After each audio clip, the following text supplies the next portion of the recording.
Okay. Hello everybody, my voice is fucking cracked. Hello everybody, my name is Tori, Demon Prince. Gotta stop saying that because I'm not even that much of a not the Andy and Lele. Well, you know, someone had to do it. Anyway, no, today it is another day. Yesterday we didn't stream because I took a day off to do nothing. For once a sort of like sleep day was introduced to do a lot of sleeping, catching up on all the sleep I missed the days before inside of the side of the meat grinder that is the HELLDIVERS. Now, don't worry, we will be very shortly. It is the idea to start playing Resident 2 further because I'm actually like kind of hyped to continue playing it, unironically, just because of the fun I was having with it last time. So therefore, I kind of want to continue playing it, if that makes sense. However, to, you know, in the meantime, do at least something today to keep my sort of streak going somewhat, even though I took a day off, kind of. To have the streak somewhat continue. I thought, you know what, fuck it, let's play some HELLDIVERS. Let's play the new mission. There's a new mission type that just came out today, and tomorrow or the day after, I think the new war bond is gonna drop. So that's also gonna be pretty neat. Which also means new weapons, which is gonna be good because remember yesterday? Last time we played, we got like a bunch of new like medals out of nowhere, right? Out of like special daily challenges I think I did a while back or whatever. So I got like essentially 200. You want co-op pins? Sure. Do them, whatever. That doesn't matter, Ophi. It's good. Yeah, if you're on the friend list, I could just add you, and if you haven't been added yet, whatever the fuck, right? Doesn't matter. It's just gonna be drop-in gameplay, whatever. The point is, before I forget my total, what I wanted to talk about, is that, essentially, this is how we're gonna play it. We're gonna play some HELLDIVERS. We're gonna play the new mission. We're gonna maybe increase the difficulty on it like one or twice to you know, have a little bit of fun with it, and then we're gonna little bit of limit testing here and there as we test out some weapons, some things that I was actually interested in trying. A new way of fighting I found out. Apparently, one-handed machine guns have a cool little hidden passive that is like actually amazing to use, and it feels great to play with. You just have to know it exists, kind of, right? That's one thing. And the second thing is that I want to, you know, play a little bit more with the mech because, you know, mechs are fun. Need to find places where I can use the mech, but you know, that's also part of it. Oh, and I got the thing yeeted at me now. Spreading the cheeks of democracy. Join us if you so desire. Open lobby, open rotation. That is definitely a way to like to mention it. God damn. Oh god damn it, Ophi. Okay, so the point is we're gonna be playing HELLDIVERS. We're gonna be having fun with it.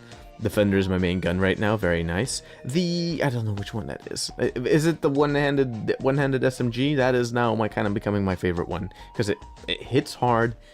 And you can use it one-handed, which has a separate little buff I will get into, which is essentially this: you're able to fire it without aiming, meaning you can run around and fire your gun.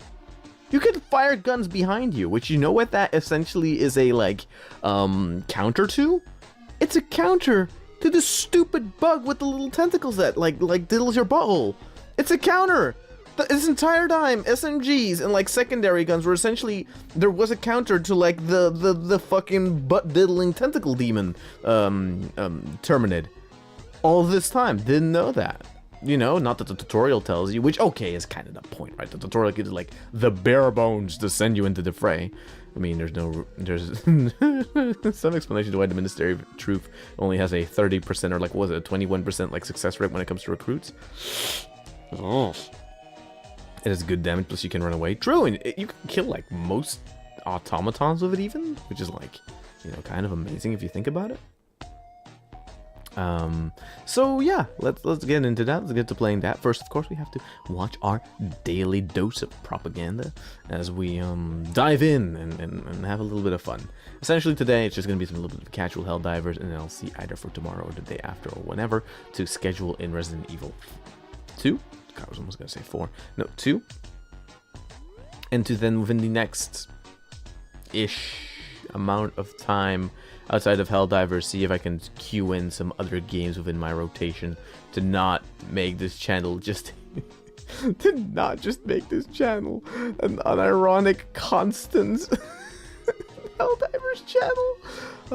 I need to play more shit, but then again, I don't feel like playing other shit for the moment, you know? It's kind of fun to have like just a game I can kind of know life for a bit. Yeah, for Thomas, I was usually use the auto shot, a very nice damage against him. That's also pretty. That's one that also pretty much works pretty good. I've done it so many times, I need to get creative, so I'm sorry. You know what? That's fine, Elfie. I appreciate it. You might hear that the mic is a little bit different today. It might have a little bit more background noise on it, and that is because I'm testing out something. I'm testing out because, okay, a little bit of Tori's tech talk before I get started.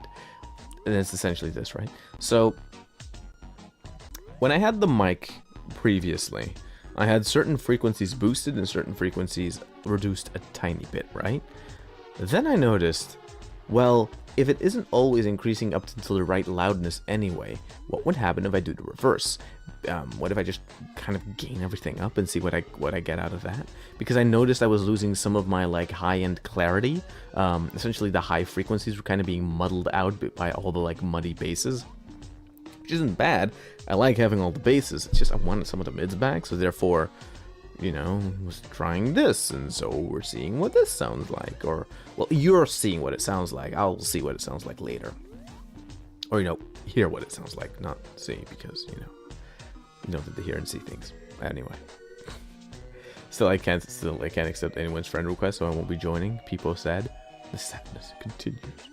Don't worry, your viewing of this stream already supports democracy enough or something like that.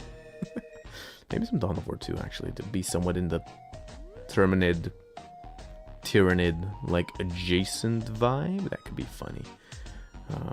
Maybe another Doom game or something to play. Although I went through all the Doom ones, and I feel like after doing Resident Evil, like I think I want to maybe do some kind of other action game in between.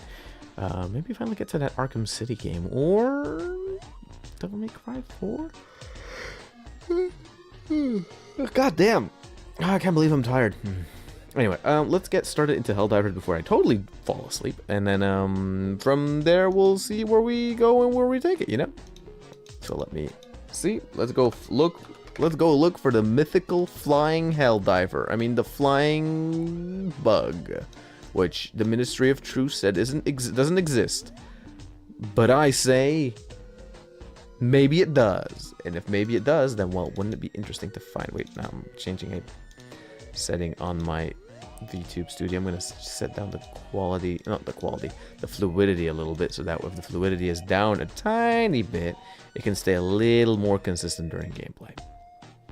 Anyway, sorry, that's something for me to notice, not for you guys to notice. Anyway, so with that said, let's hop into the gaming mode, and then let's watch our...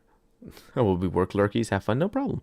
And then now I will be going for our daily dose of propaganda. I love I keep calling it that as well, you know.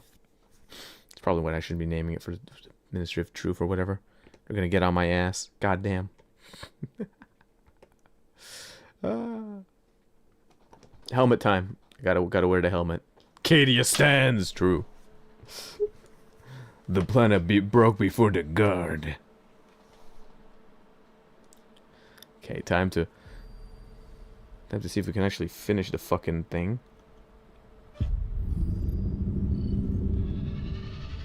Really? Eat my fucking ass.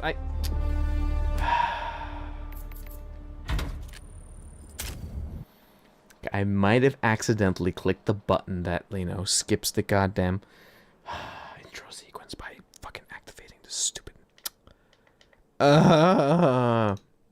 We started up again. I love how, like, I keep turning off the game and turning on the game because I keep thinking my audio's too low, which it is, and I need to turn it up. Pain. Pain, Becco.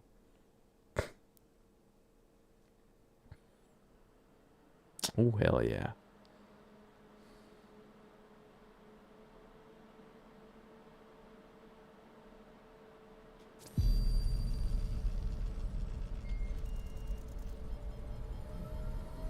Attention. Deviations in attention will be considered treason.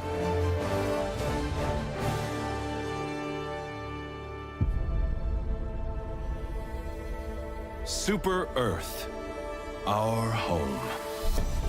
Prosperity. Liberty. Hi there. Democracy. Our way of life. Oh. I kind of hope they add like variations to this intro over time, or like, I don't know. Doesn't come free. That terminid looks so good, by the way, actually. His fucking face. Look familiar? Scenes like these are happening all over the galaxy right now. You could be next. That is, unless you make the most important decision of your life. We'll get revenge from Malevolon Creek. Wait, is the planet captured again? And the courage to be Free. Join the Helldivers. Become part of an elite peacekeeping force. See exotic new life forms. And spread managed democracy. Managed democracy. Galaxy. Become a hero. Become a legend. Become a Helldiver.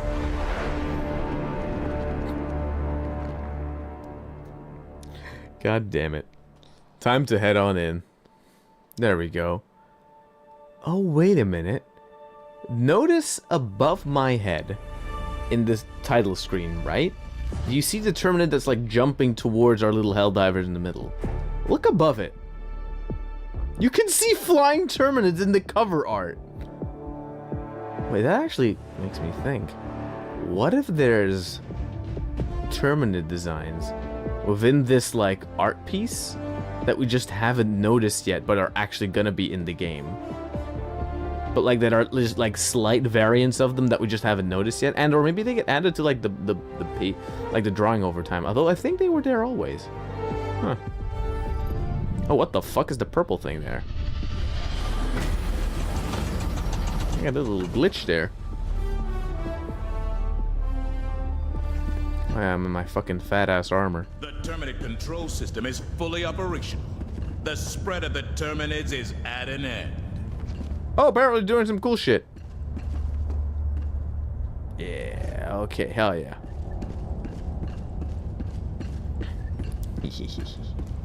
Gives me the tinglies. It does give the tinglies. The good kind of tinglies. Stratagem hero. We have to play at least once, and I'll take my helmet off and continue playing the game.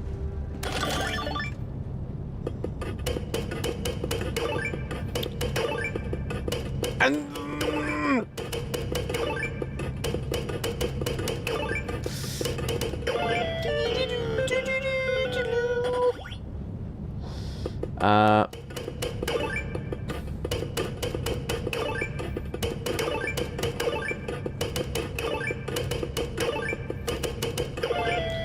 okay. Second one. Round 3. Oh god.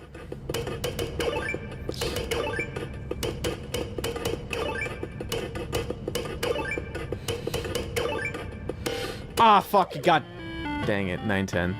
Shit. Oh well. Tried. The Democratic Council ensures that all elected leaders act in accordance to the values we all share. Where's my commercials? Sadness. I don't get my commercials anymore. This is dog shit. Tori, I hear you're spreading cheeks. I'm spreading democracy all over everywhere. Is Malevolon Creek open for business? It is. Yeah, people will not let that one go now, will they? Where are people playing? People are not really. Wow, people are really not giving two asses about the automatons, are they? Oh, because there's something going on over here. Although there is a reward for 15 devastators. Oh, activation. Activate the terminal control system on the planet barriers. Okay.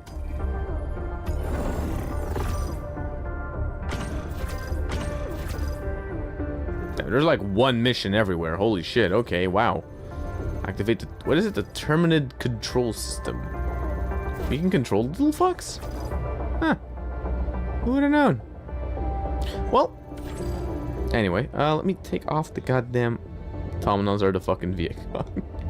Well, Malevolent Creek, they are. Democracheeks. No. Last I'd heard, the Malevolent had fallen. It fell for a little bit. Like, literally just a little bit, and then it came back. Ooh, okay, to take down the Bile Titan and do the system. Okay, let's first go do that. By the way, it's just drop in gameplay, so Arthur, if you want, just drop in. Initiating Totally fine. jump to the Errata system. The Errata system. Pew! Ba-da-da-da. Ah, back to Errata Prime. The first planet we all dive on. Kinda. Hellpods Prime. Yeah. Let me double check my armory and shit. Yeah. That's all good.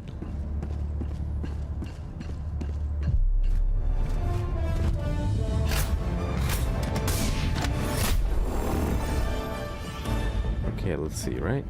So it's a defense mission, which apparently, by the way, if you have like defense missions or like rescue civilian missions, apparently what you have to do is send your other teammates around to go collect like all the super samples and shit, and then as well the terminids will the enemies will disperse following the other players, making it a little easier to do the mission in the middle or whatever. It's actually kind of interesting as a concept.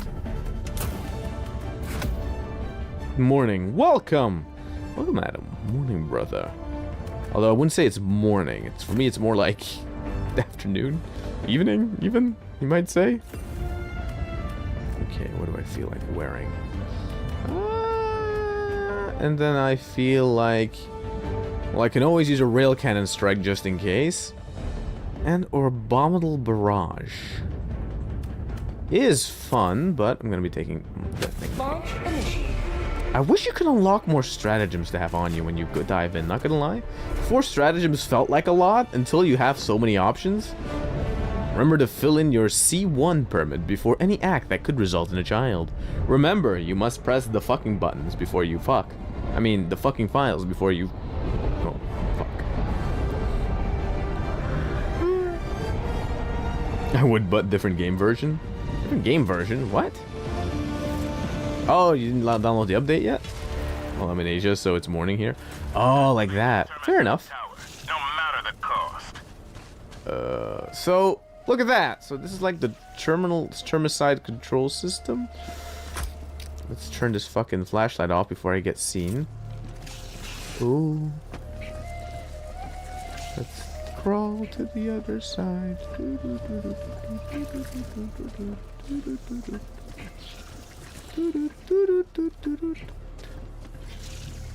Okay. Oh no, shit, we have to go to that thing. Ooh. So I've done this mission once on like piss easy mode to test out how you were supposed to do it, right? And supposedly it goes like this. So you see those towers around? Essentially those are like towers we're gonna have to activate and defend, but we have to start by basically activating this like place in and of itself so that, you know, you can essentially start doing these little defense missions and shit. I don't know if this is supposed to be some kind of terminid containment field or if this is like the farm that controls them or whatever. Oh hell yeah, new people coming in.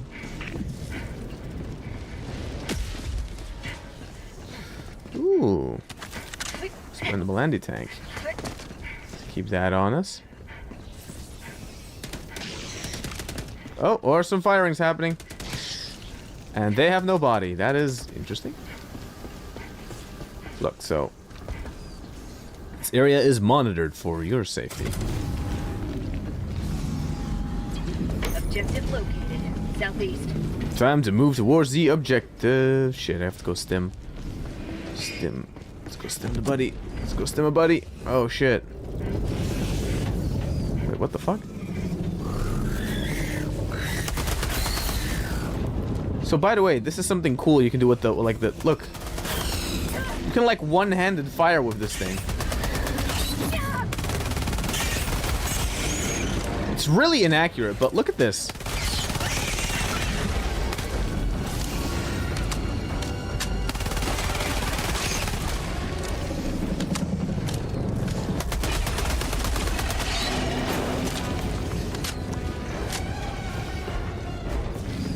Ooh. Wait a minute. Let's see if we can help out by... I'm out. Last reload. Fuck. Ooh. Ow, ow, ow, ow, ow, ow, ow. Oh! Squad lost. Deploying full replacement. Well. Request approved. Deploying reinforcements. Okay, let's this time spawn in a little tank and do what we can.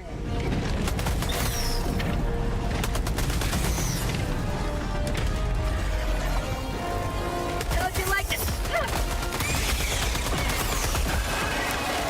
Oh, there's so many of them! Calling in orbital strike. Uh-oh. Press button.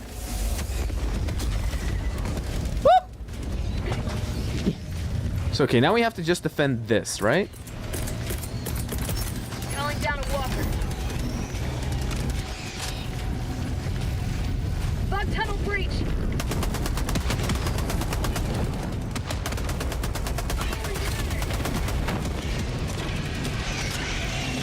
Okay. Let's go! Let's rock!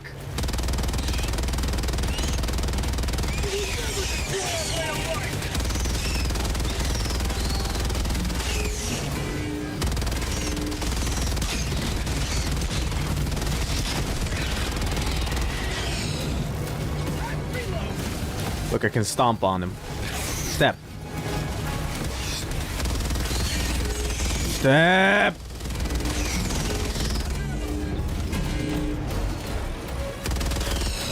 I don't know what they're trying to stop, though.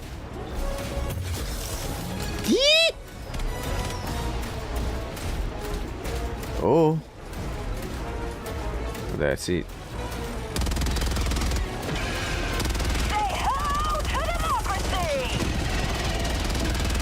Democracy is when I fire a bunch of bullets right into their mouths. Hell yeah. Oh. Wait, did they deactivate it? I think they fucked it up. Oh shit. Objective located. Southwest. Oh yeah, no, we fucked up the mission. Shit. Wait, so they... Oh, shit. I didn't see enough of the... Silo status stable. Oh, okay, I get it. I guess you need like 3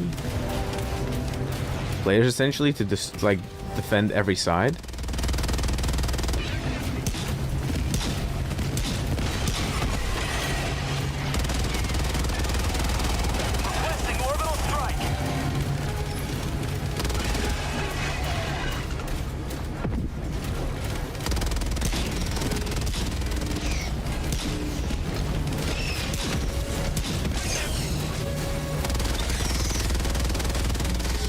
No.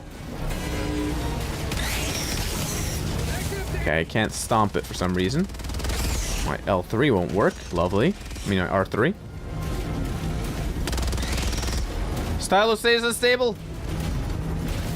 Oh god, oh god, oh god. Where?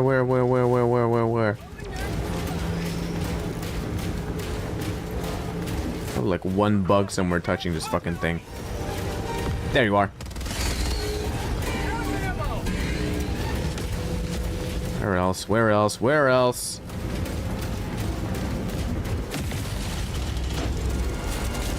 Did it work? Oh, thank God it did. We did it. Woo! Okay, this one's almost fucking dead, so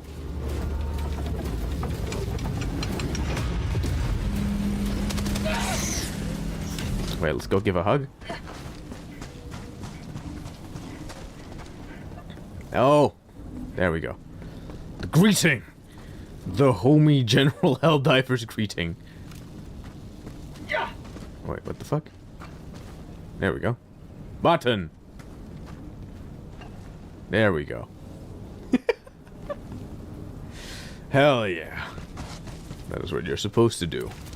What's my cooldown? 6 minutes. Fuck me. Objective located. Northwest. That's where we're going. Second objective. I remember my age. When did the Big Bang happen recently? Wait, oh no. Streaming.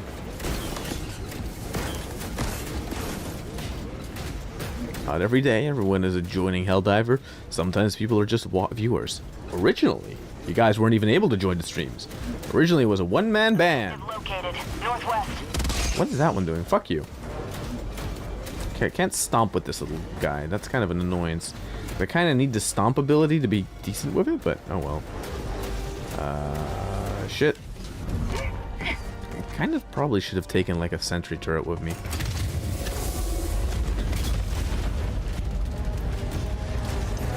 Okay, let's see.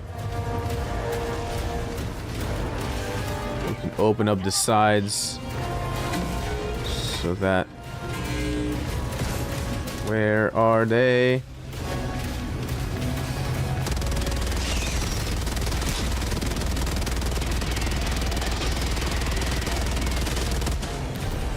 Oh shit.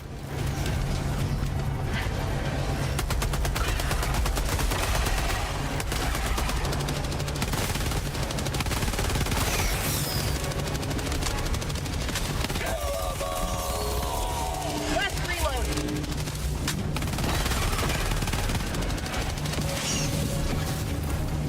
Okay, downside, up, down, up. Calling down a support weapon.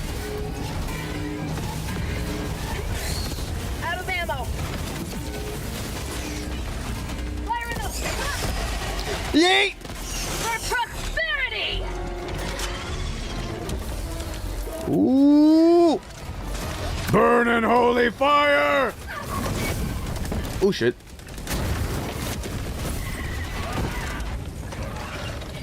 Ooh!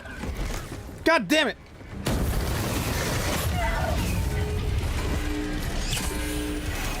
Reinforcements! Mission at 30 minutes remaining. Ow! Fucking god damn it! Come on, run, run, run, run, run, run.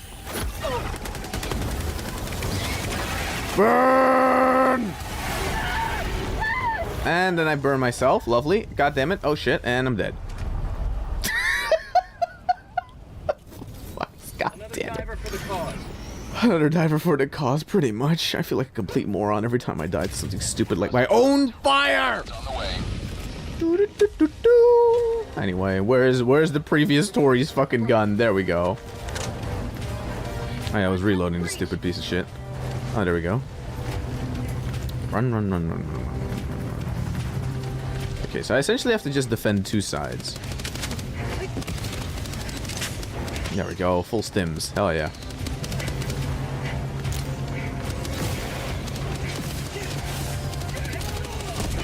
Allied destroyer joining squadron, deploying Helldiver to combat. Hell yeah, more people.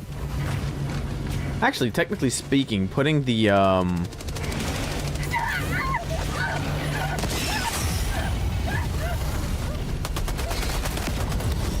Oh! What? Oh, a charger. Fuck me, I didn't see that. Where'd that one come from?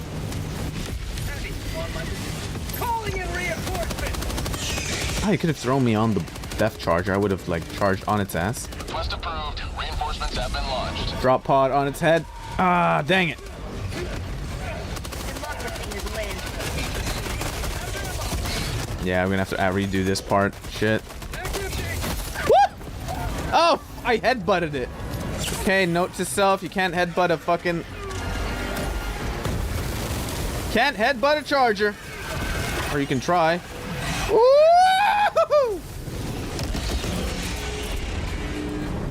Ah, fucking god damn it.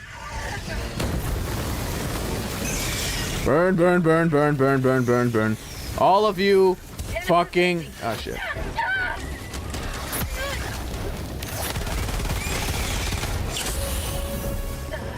God damn!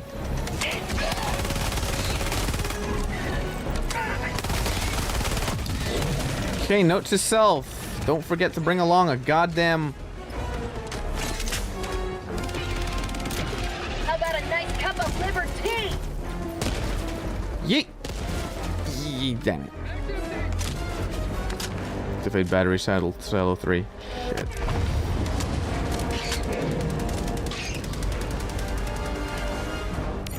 Basically, everyone has to bring, like, shit they can actually use. God damn it. Okay, maybe bringing along, like, the, idea of the... Oh, God.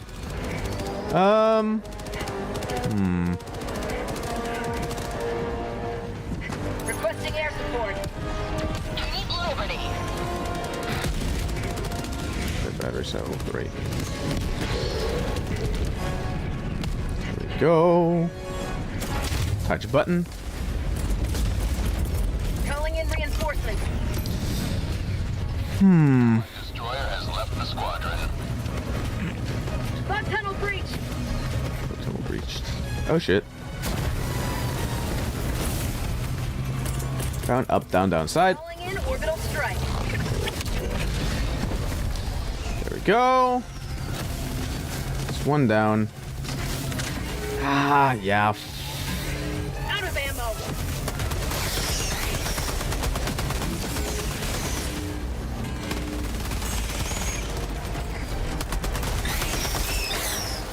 Probably gonna destroy it again, yeah. Last reload. Damn it. Bag's empty. Probably gonna do a dishonorable retreat. Gonna dishonorably retreat because I can't. Wrong equipment for this weapon. Wrong equipment for this weapon. Shit. The Patriot suit is maybe a good idea, but like I can't bring the flamethrower. The flamethrower was kind of a throw idea.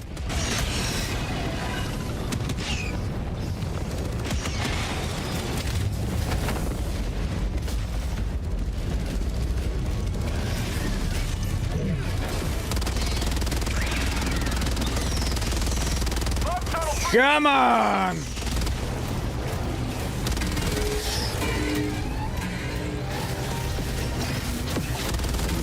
Stop licking the silo. Oh. Fuck me. Okay, abandon mission with squad. Yeah, this is a dumb one. Dang it! Looks like Brother Tori needs an apothecary. Yeah, no, probably. Because, yeah, this one fucking sucked. No problem. There we go. See? Just choose an easier difficulty for this one, I think, because this is not gonna work. Still wanted the mission, though. Killing bile types would have been fun, though. Oh well. Let's put it back to easy. Because I need to just be able to get the mission type down, I think. Let us continue. Mission coordinates locked. Hellpods prime. Engaging orbital thrusters. Here we go. Whoop. There we go. Hell yeah. So basically the idea is this, right? So you have those silos, right? Those silos are giant batteries. The moment you activate 3 of them, you essentially win the mission. Problem is, termanids are going to keep attacking them from all sides. And therefore, all we just require is a slightly better setup. So instead of, I'm bringing the Patriot suit with me anyway, because that one is definitely a good one. However, I think we could do a lot better if we basically put a Tesla tower on one side, put a rocket mortar on the other, and finish it off with some good old-fashioned fucking mines. What I'm wondering, is the cooldown different on them? No, not really. Trading targets on fire, help enemy advance. Yeah, no, I want that one. Yeah. Launch initiated. So that way, the moment we activate one of the sides, we can just kind of throw off an entire area. Now, the one problem is I totally forgot to bring like a orbital bombardment type deal with me, right? However, I think on easy, do you get charges on easy? We'll have to see. Boop. That's hypothermia. Bring the flamethrower. I remember my age when it... No. Oh dear, tyrannids. More's the fear. True. Democracy at any cost. Objective located. Northwest. Calling down a walker. Oh shit, that's not where I wanted it. That's not... Where are they gonna even deliver that stupid thing? Oh, thank God they didn't deliver it. Nice. Down, upside down, side down, down. Requesting walker. New mag. What do I hear? Oh! Ah! There we go.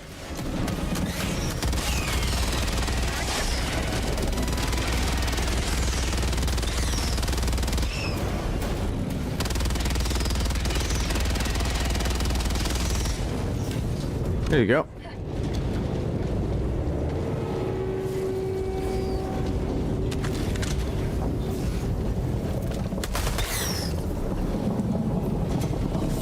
Fuck. Bro, what is that thing doing? Oh. Walker.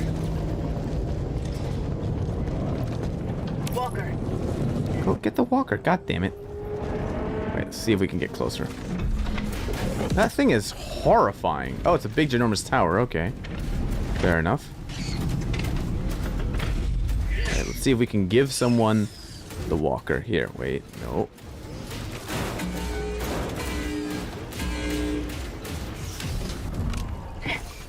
Walker.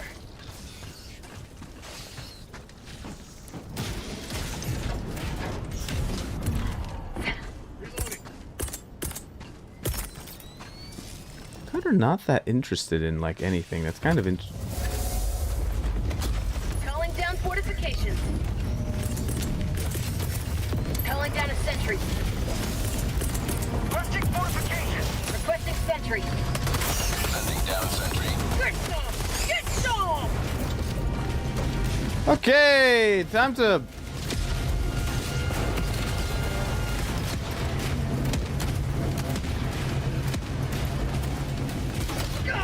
Ooh, ah! Shit. The Tesla tower betrayed me once again! God damn it. Request approved. Reinforcements on the way. Ready to liberate. Fuck me.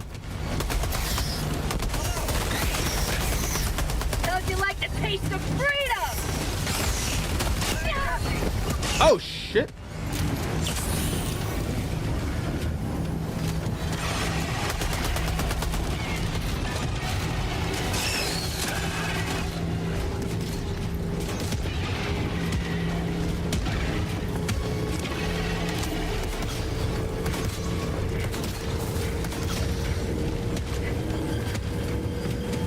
Okay.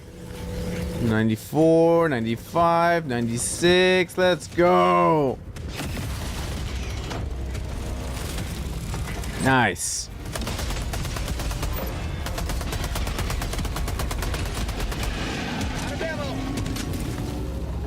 I wonder, does the... No, okay, the cooldown doesn't, like, end up happening faster just because you destroy the thing. Hell yeah. Dropping a pin. Southeast, 200 meters. Okay, oh, I don't get to walk there as a mech anymore because of the fucking Tesla tower. Fuck you, Tesla! God damn it! Why is it so effective? Got a sample. Reloading.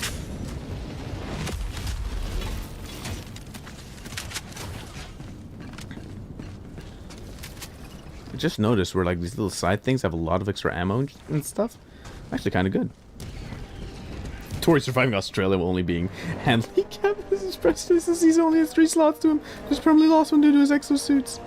It's not that I permanently lost one. It's that the the exosuits require me to have that. But indeed, actually, it's true. I wish I had an extra slot for like heavy support. Like, okay, so in this one, be a little bit more strategic for this one first. Marking location. This one is such a pain in the ass. Let me be very careful with where I'm locating my shit. Woo! Ow. Okay, have you be there. Oh shit, oh fuck that barrier. Requesting sentry. Requesting fortifications. Come on, come on. Throwing grenades.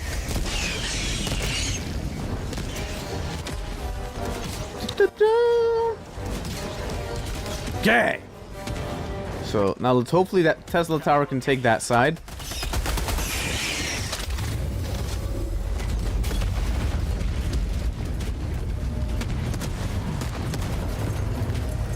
Bro, the fucking fog here makes this like extra spooky. It's like, are they coming out or are they not coming out, you know?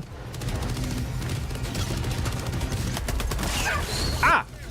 Whoa, whoa, whoa, whoa, whoa, whoa. Okay, do not get too close, because accidentally I'll maybe... Get some! Get some! Ooh. Gotta watch out at the back here.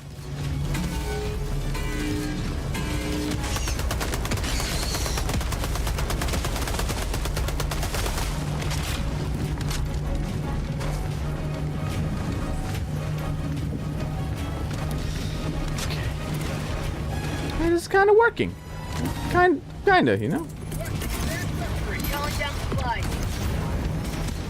This is sort of working in a weird way. Yeet! Fire in the hole!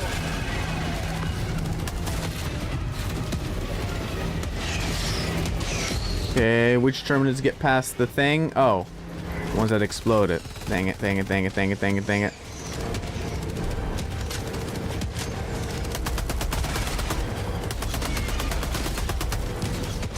No. Bad terminid. You know what? I'll say it. Even though people won't admit it, the mortar is the best weapon. Bar none. Mortars are the best. Helldivers never die!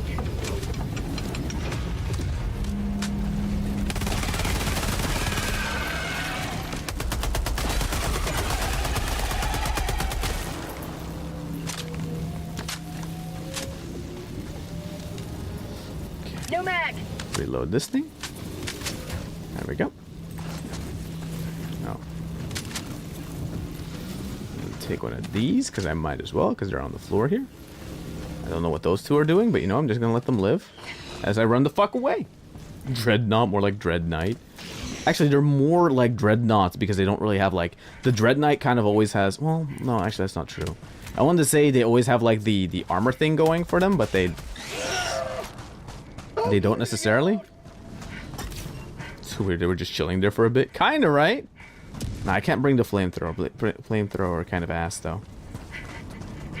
Although they do look more like Dreadnoughts than Dread Knights. Dread Knights are more like humanoid, as they have like the extra chainsaw arm and shit. Objective located. East. Requesting fortification. Okay, so... Okay, so they're gonna come from... Supplies.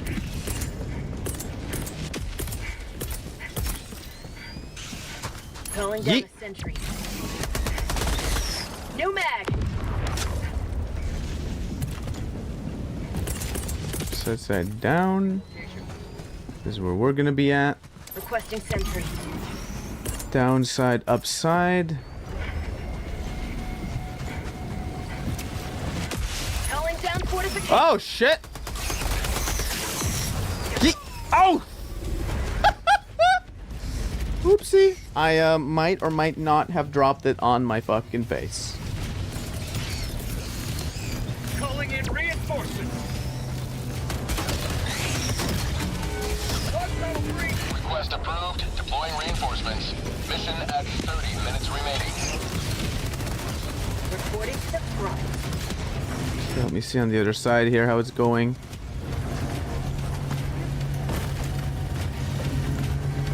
Hey, you, are you doing well? Okay, you're doing well. Nice. Oh, look. Boom, baby. Just zap the fuck out of it. Gotta make sure it doesn't zap the fuck out of me. Where are you? There. Calling down a support weapon. Oh, what the fuck? Oh, tremors. I think. What the fuck? What the fuck? What the fuck? What the fuck? What the fuck? Ooh. You see, calm Helldiver vibes. That's what we require on a Tuesday evening. Even though it's fucking Tuesday, and I didn't know it was Tuesday for a while. I kept feeling... I don't know why today feels like a Monday. I'm out.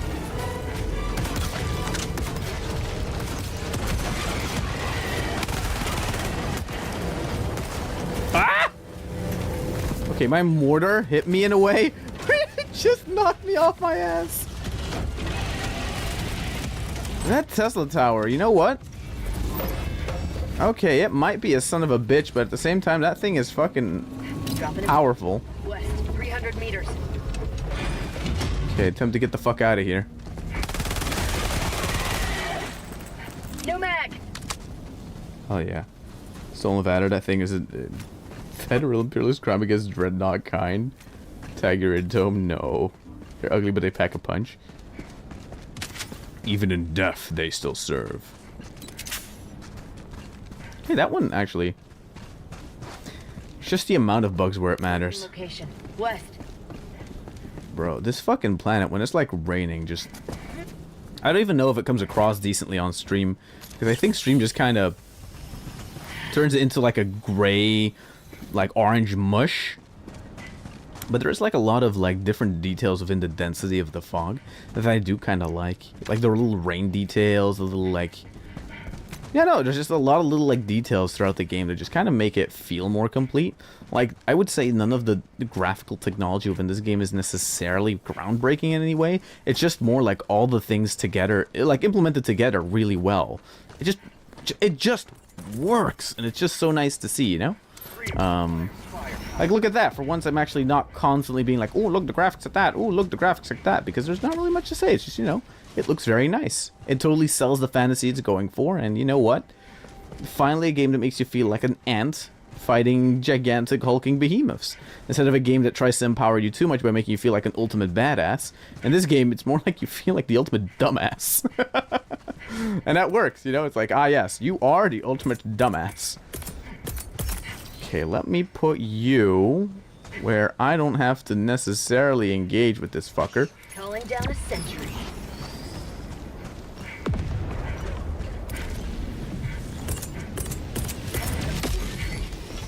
Calling down fortifications. Requesting sentry.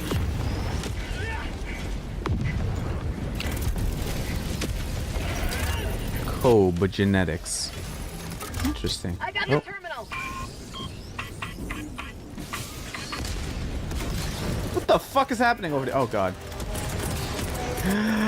We got access! Walker time!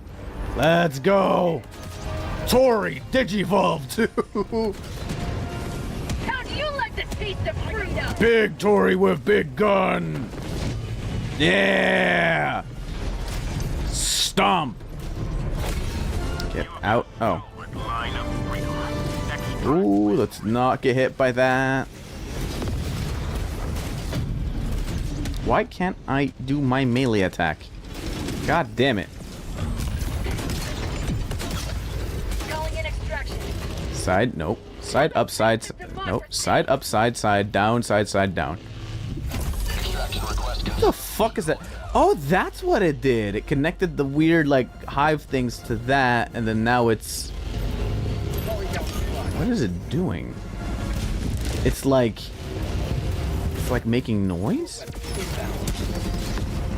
What happens if I do that? Wow. Oh shit! Oh god, things are attacking. Oopsie.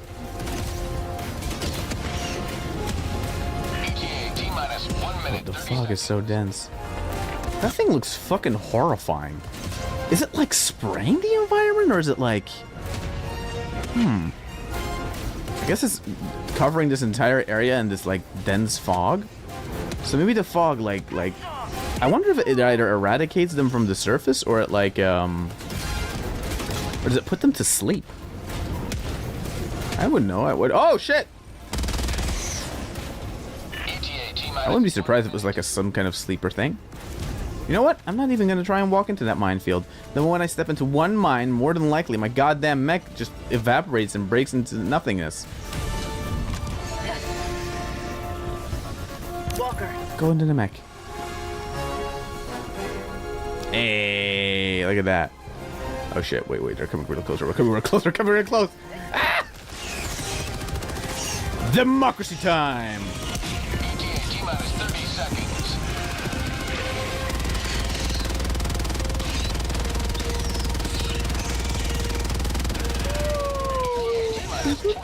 Actually, you know what I'm thinking? That maybe for the first area, it might be best to use like the turrets, and then from the second area onwards to see if you can like mix it with the second and third to use the mech in those areas, you know? Oh shit. This is Pelican 1. I have visual on the extraction zone. Ow. Pelican 1, preparing for Don't you like the taste of freedom?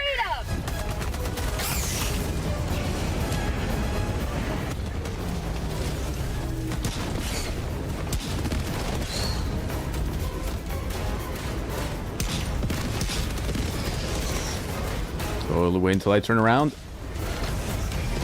There we go. Let's get the fuck out of here. Countdown initiated. Standby extraction complete. Pelican 1. Hell yeah. It's like being Darth Vader, but in a giant robot suit. True. True. To be honest, I always think that the future will be grim and dark. Just like 40k, but hey, we must make the best of our existence as long as possible. True.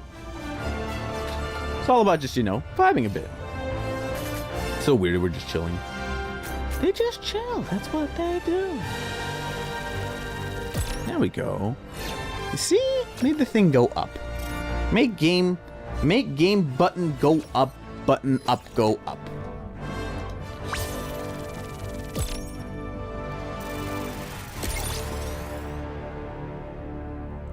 Hell yeah. Oh, fuck yeah.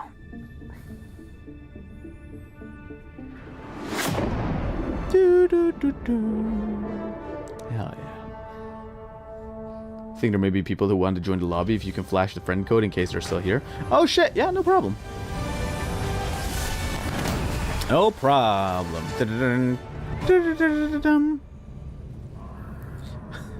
I love my dumbass just looks like gigantic in like a big fucking fat suit. The termicide pumping. Any bugs left down there are probably dead already. Oh, termicide. So it's like pesticide? CCS established, we can start putting the bugs back on the farms where they belong. With tighter security this time, too. I'm sure you've wondered how voting works on a destroyer. Don't worry, our terminal is top of the line. Latest algorithm and everything. Algorithms for voting. More Okay. samples. Good. I'm looking forward to seeing what destroyer upgrades you can get for them. God damn it. Wait a minute. Let me. Oh, commercial time. Protectors of humanity. Hey. Heroes to their very core. Yeah. Have what it takes. Freedom Well- Ball viewership continues to rise. Show Freedom your Ball? support by tuning into every match, because nothing says patriotism like sports. God damn it. They're gonna add sports? I thought the sport was killing the bugs. Boo. There we go. Friend code is on the screen right now. So if you wish to join, you have the game. Type in the friend code. Use the search bar above to use it, and then normally I should be getting a friend request, which would allow you to join in at any time to fight the good fight on democracy. No, not on democracy. Against democracy. No, not against democracy. The fight that helps democracy do the existing. Yeah, that one.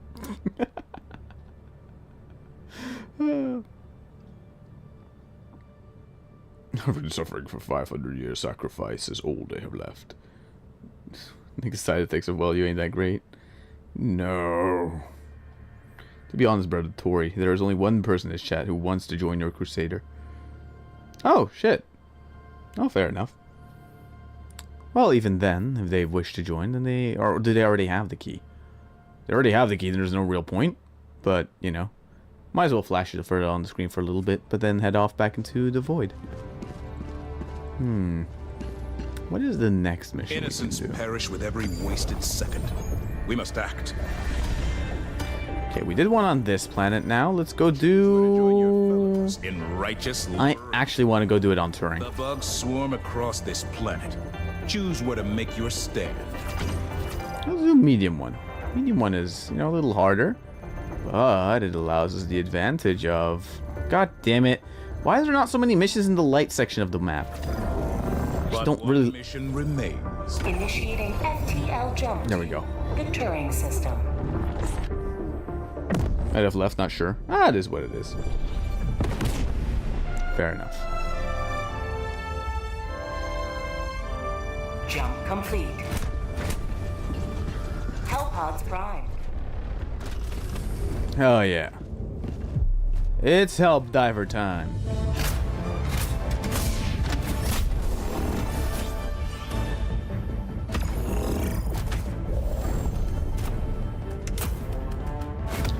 Well, sadly enough, even though I should take a bombardment with me, I should take a rail cannon with me, just in case, like, a thing comes, you know? Then I'm gonna take mortars with me, because they're really good. And then the Tesla was actually really good as well. The only problem is I have to place it correctly. Like, Teslas are good, you just have to kind of put them in the right spot for them to be good. It's like you kind of have to allow it to be good, if that makes sense. Yeah, so you have to allow it to be good by essentially just, you know, placing it down a little further away than everywhere where you would step. Launch initiated.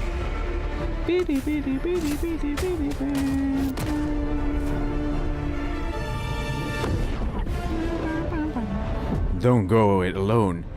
Don't go it alone. That is definitely English. Join a squad in order to unleash maximum liberation. Don't go at it alone? Ah, fuck, not this map. Shit. Dang it, this map is actually tough. Because the layout on it is really ass. Oh shit, the sun is rising. Ooh, that's kind of cool. Side and yeet! Okay. Oh my god. Yeet!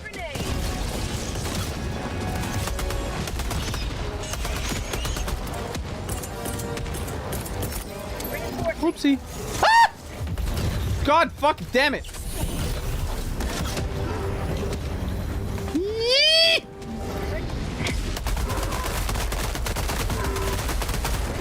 Whoop! Oh, and I'm dead by acid. God damn it. Fucking acid spewers, I swear to God. Request approved. Reinforcements have been launched. Okay, let's see if I can land on the foam, baby. Really? Democracy has landed. Fire in the hole!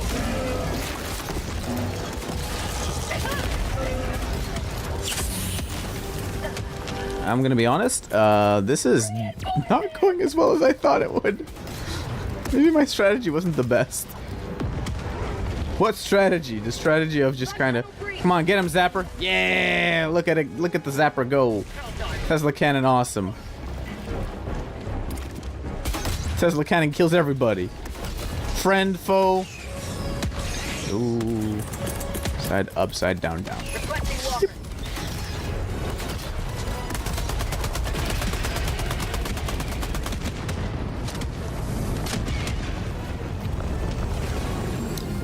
Oh, hell yeah. Let's go. Where? Enemies! I need enemies! Warning, you are leaving the mission area. I am on the mission area. You are just being a bitch about it.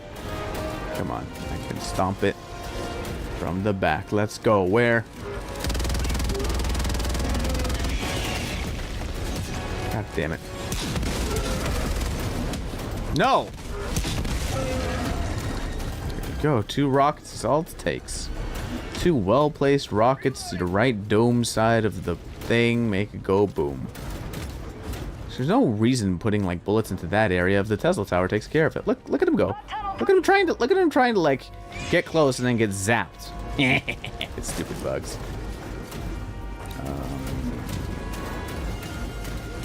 Where's the rest of them?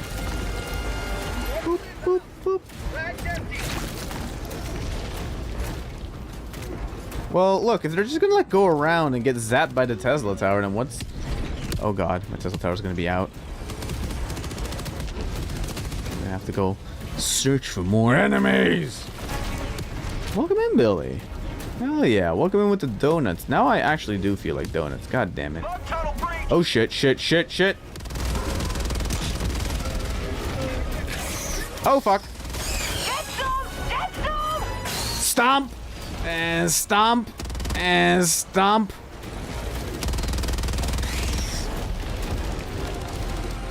Ooh. Requesting air support. Bro, I just destroy everything around me. I'm really afraid of chargers. You will never destroy our way of life. Okay, up, side, side, down. Down a sentry. Yeet, up, down, side, side. And that goes over there. Sentry. Sending down sentry. Ooh.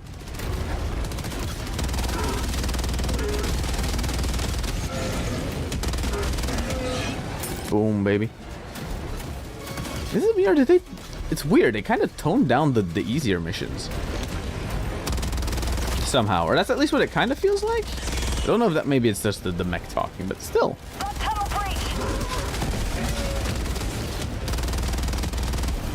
'Cause apparently in an update, they did say something about them toning it down with, like, the super heavies. Which, you know... I guess kind of fair, but also... the super heavies were kind of fun. All in the name of balance, I suppose, but I don't know. 10 minutes remaining. Shit, 10 minutes remaining. Come on, we need more enemies! I feel like there's just somewhere on the map where they're just like kind of camping, maybe?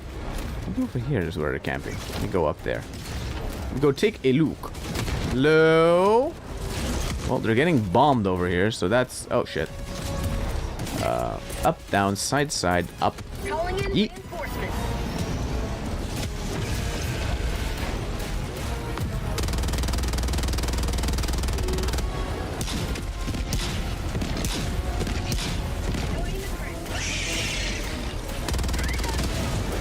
And it destroyed my fucking thing. Can I jump down? I can jump down.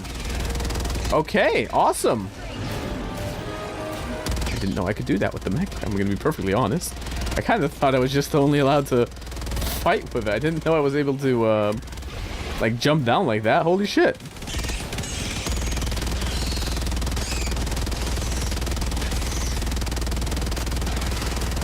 Shit. Okay, remember when I said... There we go! Woohoo! Well, if the extraction would arrive... This is Pelican 1. I have visual on the extraction zone. Pelican 1 landing sequence initiated. Watch where you're standing. Okay, let's go get all the little samples here, because I might as well.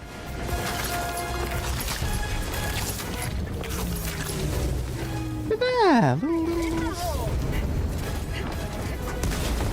They just blow up the fucking mech, god damn it. Pelican 1 beginning ascent. Power stomp that can crack the ground to a giant knockoff effect. Ah, speaking of the Meg, the stomp could be stronger. As well, it feels like a bit clunky at the moment. I think it's just the range of it that's kind of clunky. If it was more of like a kick, I think that would be maybe better, you know, where like the range is just a little bigger. Or maybe it's just the other leg should be the one kicking. The leg on the right should be the one kicking, so you can kind of just see it a bit better when it's doing like the little movement kick thingy. Because it's not really doing that at the moment. And that's like one of the things that makes like the stomp a little bit unintuitive. However, it is a really strong one, technically speaking, when it comes to like the strength of the kick. It's more of just like in execution, it feels a little bit weird to do. But like a whole power move, like ground crack thing, that make it too powerful. Again, I think this game strikes a nice balance between not being too overtly a power fantasy by making you work for it. Like, it's still a power fantasy because indeed, the bugs... Shit. The bugs die quickly and therefore you're able to use them quickly and stuff like that. Wait, am I... What the fuck? What the hell just happened?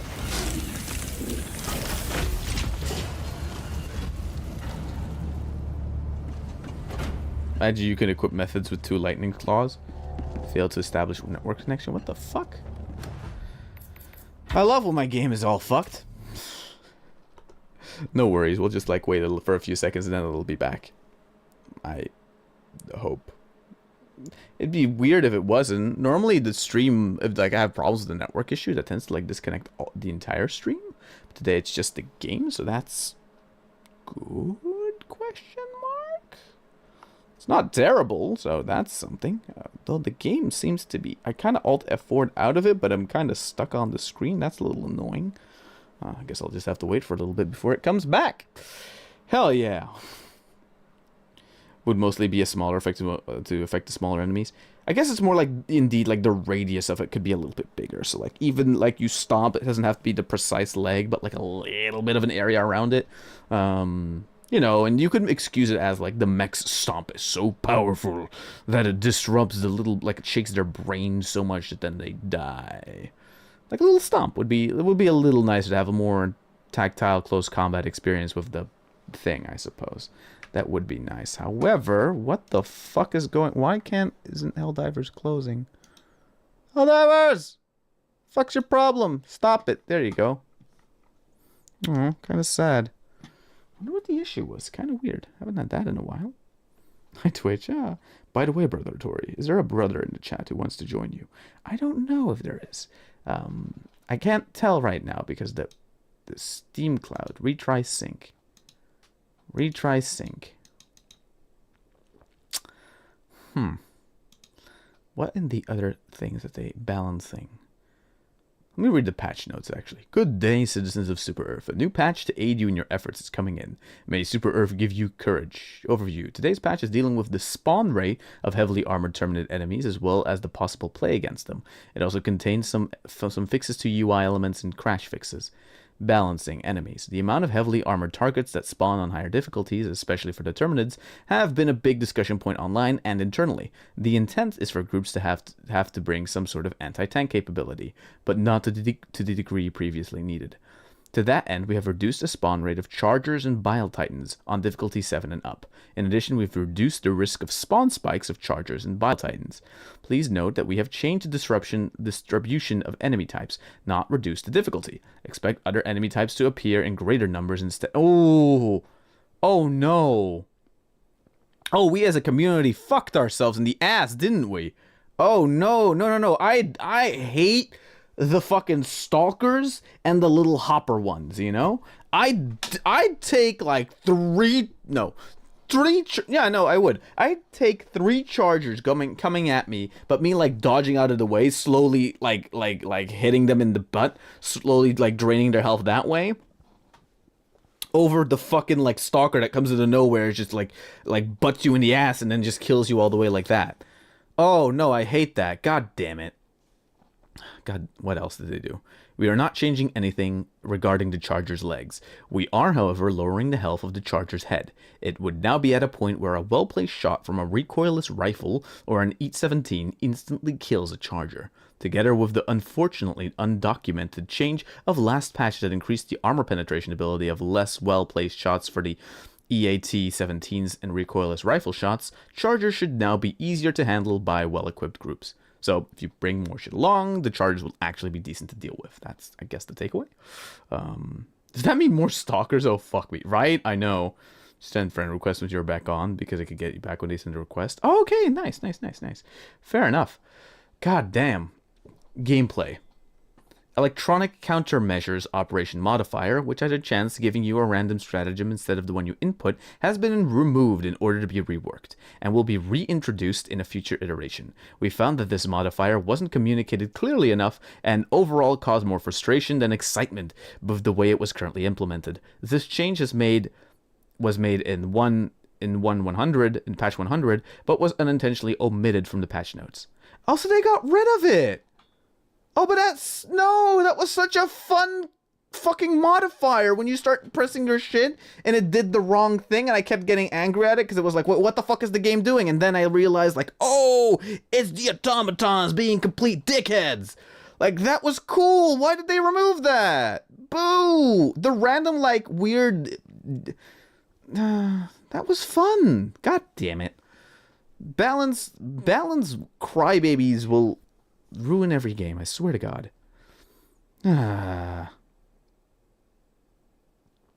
Brother, why would you say that? It's already too late on chat. Oh no. Fix several text on HUD UI elements, fix several subtitle VO mismatch in the news videos, fix various crashes that occurred mid-gameplay when deploying to missions. Known issues. Game crashes when attempting to use a stim when inside an exosuit. You can use a stim inside an exosuit? I didn't even test that. Huh. Pink artifacts may appear in the sky when setting off a large explosion. Oh, that's what that thing was. Okay. Automaton dropship seemingly disappears and slides in after being shot down. Okay, interesting. Shots from arc-based weaponry may not count towards kills in the post-mission strats. Oh, that kind of sucks. Players cannot unfriend other players befriended via the friend code. Oh, that's a good known issue, you know. No, I've tested it out. It does work. Cross-platform friends invites might not show up in the friend request tab. Oh, maybe a cross-platform thing. Maybe that was the reason why Sleepy couldn't join earlier in the yesterday or the day before. Players may be unable to select loadout or return to ship when joining a multiplayer session via the PS5 activity card. The exosuit can destroy itself with rockets if it fires while turning. You see, I guess it's a known issue. Maybe they'll fix it eventually. The text chat box display is obscured by the cinematic letterboxing during the extraction. Some people are unable to accept friend requests. This is mostly a cross-issue platform problem. Release Captain Kohlberg out. Okay. You know what? Overall, not bad notes, I guess, I suppose. Sounds simulating. Oh, no. That's what makes so much sense with the cross-platform thing. It kind of makes sense, especially, I guess, because, you know, again, this thing being cross-platform, any game that worked cross-platform, I already am amazed that it actually kind of works and functions decently, because, you know, there's different architectures, different things letting them play together and stuff like that. For that to actually all function, it's kind of cool. Not that I really know anything. I don't know enough of programming to really understand what the differences would be and are, but I understand the like, how to put it? I understand, like, the basic gist of, damn, that shit hard, you know? Let me see if I can replay the game. Will you do what I want? Will you allow me to? Will you allow me to spread more democracy? Or will you be the bitch?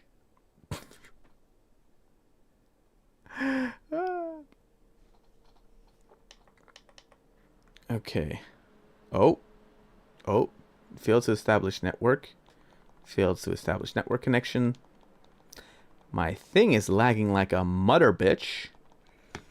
Okay, fair enough. I guess this is out to stream now as Helldivers is shitting in my computer. Okay, it's not done that for 2 weeks. Wow. Helldivers just want to... Okay, game doesn't want to be played. Well, that fucking blows.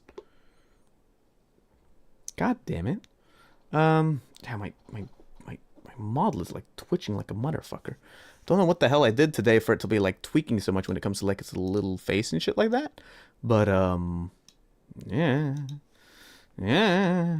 Well, I guess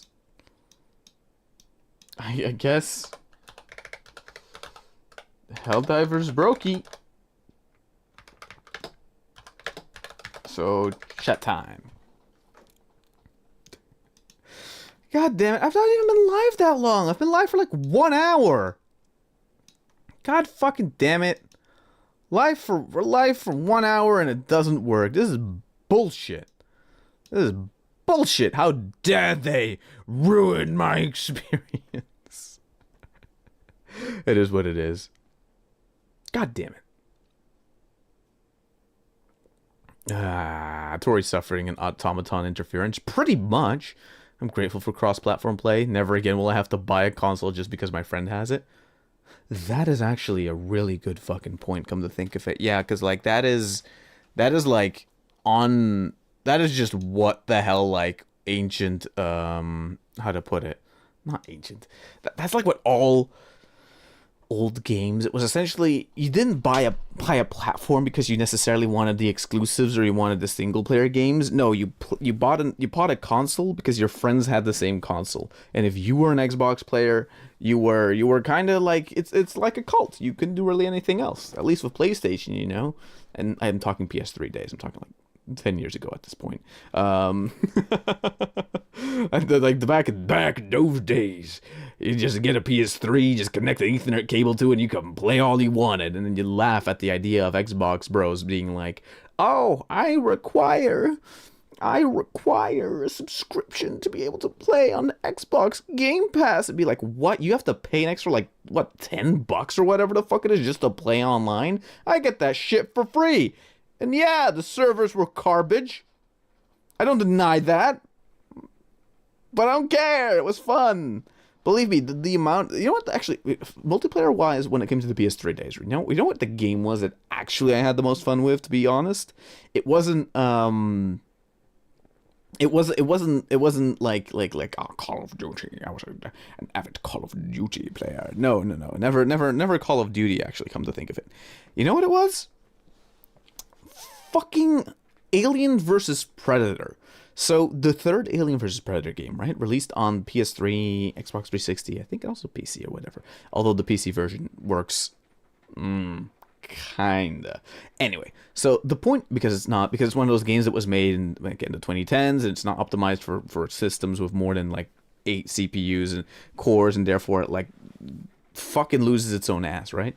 But a lot of fun was had by me in the Last of Us.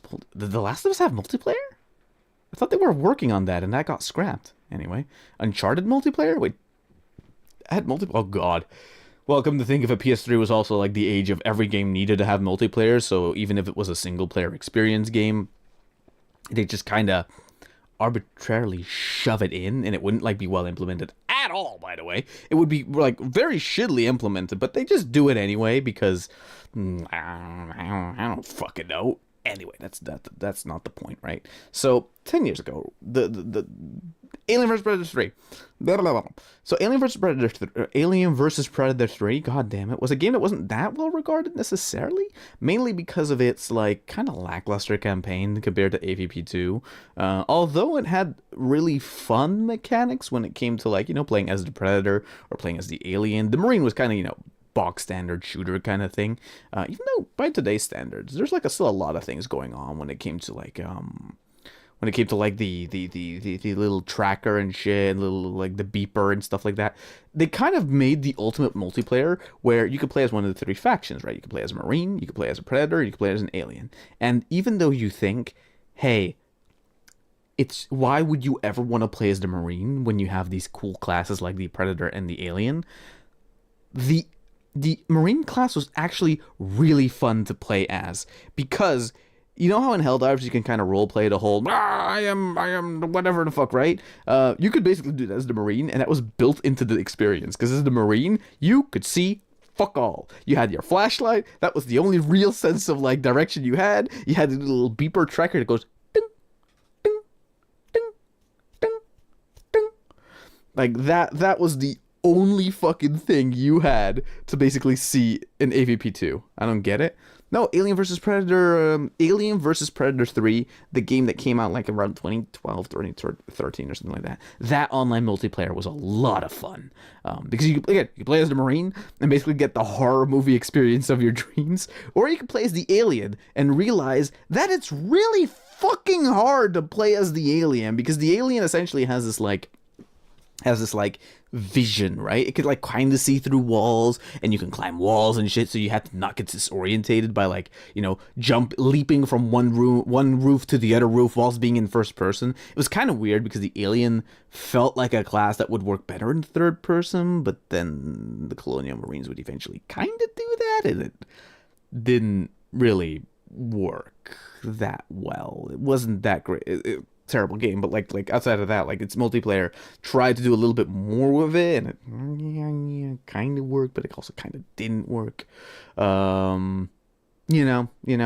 Although playing as them was fun. That's another multiplayer I actually dumped a lot of hours into because I just wanted to cope with that fucking game. God damn. Talking about the going from talking about Helldivers experience, which kind of realizes the sort of Marine experience you would have wanted from that AVP game or from Alien Colonial Marines. It's good that they're finally getting games that actually realize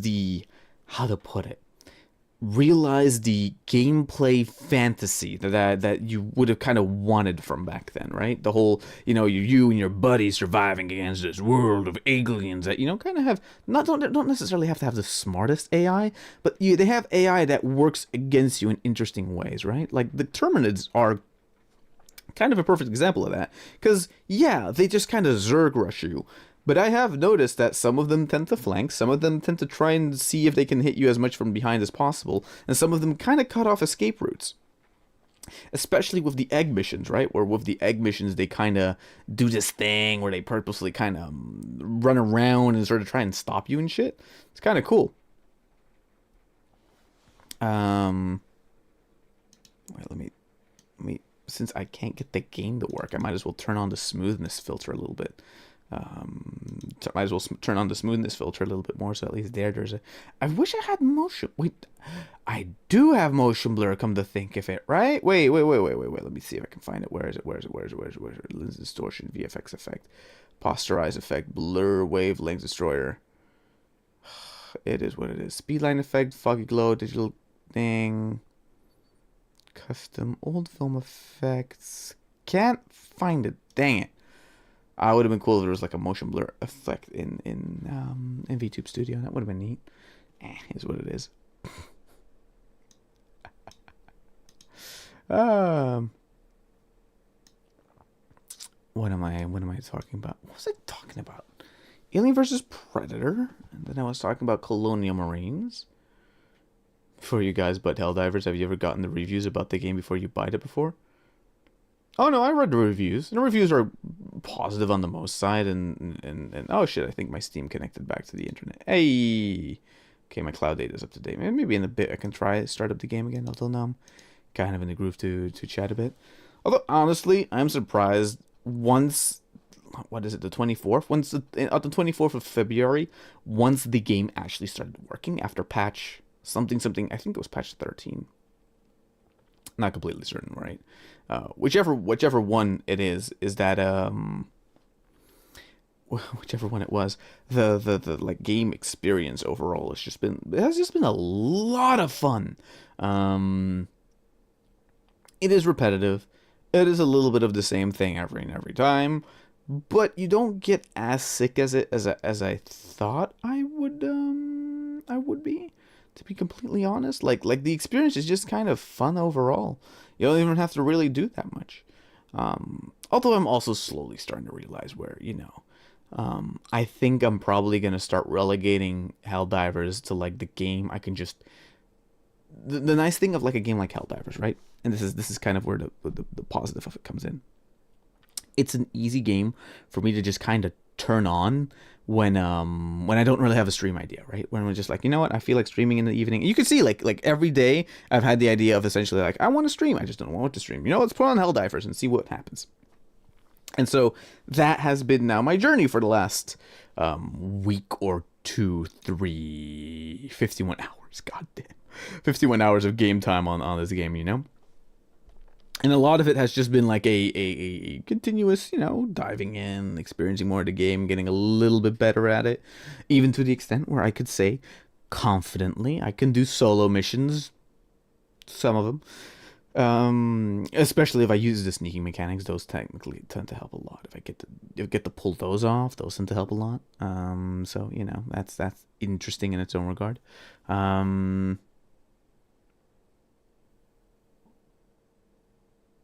Let me think. Yeah. Your internet service provider may be out for lunch. Dang. Sadness. True sadness. Oh, wait. I didn't have any background music. There we go.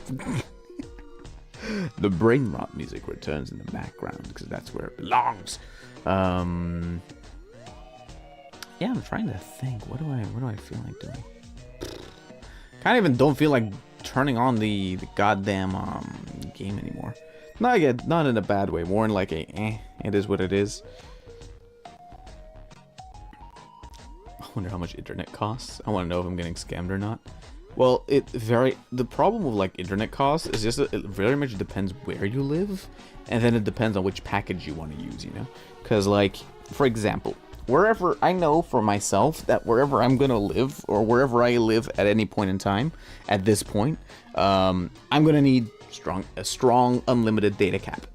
A strong unlimited data cap that is like high as fuck, you know? That shit costs. Is it worth it? Yeah, no, I don't know. My streams get to be smooth, and I don't tend to have to worry too much about the, you know, I don't tend to have to worry too much about the connection, even though last year I had a lot of problems with that, but this year it's been better. It's not been that much of a problem when it comes to the connection of the overall thing. See, lagging? If it's lagging, have you tried maybe turning down the quality a little bit? Perhaps as a transcoder of a different quality type will be better for your internet connection.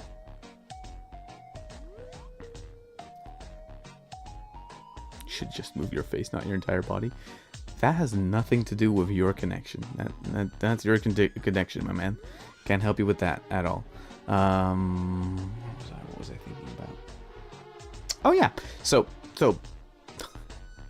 where I end up is I'm always gonna have essentially the cost now of you know having strong internet, because I what is it? I think the Twitch stream is being uploaded at like 5,800 megabits per second, and then the to you know optimize and get the most out of the quality out of that thing, and then I have the YouTube stream going for about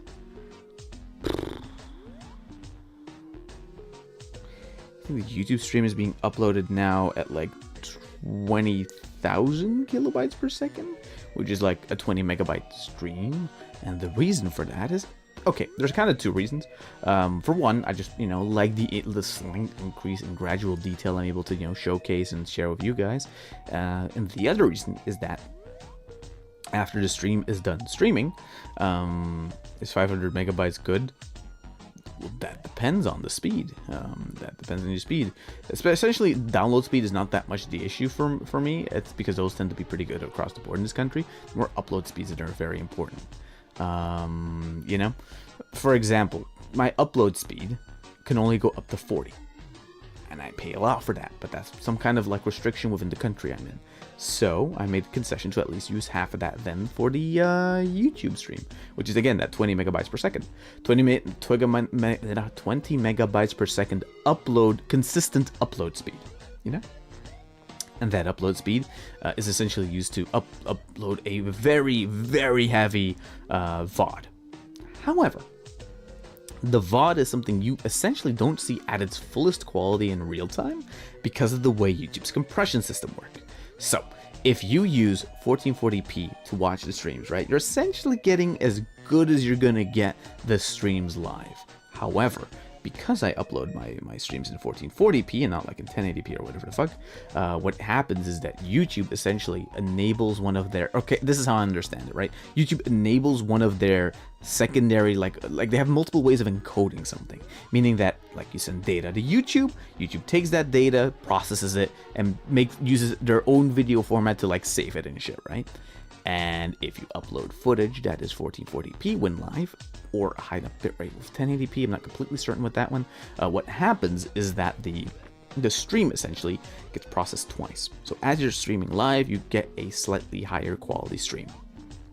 That's one. And then the second is YouTube puts a pin in it. And once the stream is over, there is about within the next 24-ish hours most of the time where the stream gets essentially a second process over it, where it gets like reprocessed, redigested through the system. And what ends up happening is that essentially by the end of it, YouTube, or the encoder or the re-encoding, whatever it is they do, right, essentially makes the stream quality go just a little bit extra high up. Meaning there has been times indeed where I, in like a stream, for example, I go in one of those like very smoky spots, right? You know, like when there's like a lot of mist and fog and shit like that. Encoders hate those. Encoders hate those for reasons that are like, essentially what an encoder tries to do, right, is it tries to take the data you're showing on your screen, compress it down into little blocks of data, send it through. In layman's terms, right? And then what YouTube wants to do is, you know, take that data and see if they can reconstruct a good image with it. Problem is with something like smoke and fogs and stuff like that is that there's a lot of little tiny micro details and variation within it. So stream indigestion, kinda. So when there's like a lot of little details and stuff like that, it doesn't usually in real time. It doesn't get to as well as it could process that quickly enough. Oh shit, what the fuck? What the fuck happened there? Tori Viewer, hello. This is Twitch only or multiple stream, as they say there's only 2 of us. There's don't worry, Thingy Saber. There's multiple streams going on. So we have the YouTube stream going on and we have the Twitch stream going on. So there's two of them if you were worried about like, what the fuck is happening? Why is he rambling to himself? I was gonna ramble to myself anyway, by the way, because I just think this is just interesting to always like repeat, talk about, and kind of like remind myself about like how it works, kind of, right? So the idea of how it sort of works: compiled, compressed, forward, recompiled, and then cooled out on our screen. Kinda, but then whilst you're watching it live, technically speaking, with this in the next 24 hours, because it does that like reprocessing and goes over it basically with a second pass, what tends to happen is that places that like are the very dense smoke parts, right, sometimes regain some of their tiny details, which is really cool. And sometimes it doesn't do that at all, and then you're just fucking stuck. And it's like, okay, fuck it. I guess some shadows will always look like complete dog shit unless I make like an offline video where I record it and then have it on my computer and whatever. Nothing I can do too much about it. At least that is like the main sort of like through line and how these streams plus minus work. Again, they're definitely not perfect, but they function. There's problems with it. There's problems with both, by the way. Like Twitch's encoder. Welcome in, Hobo Joe. Welcome in. So technically speaking, Twitch's streamer is better.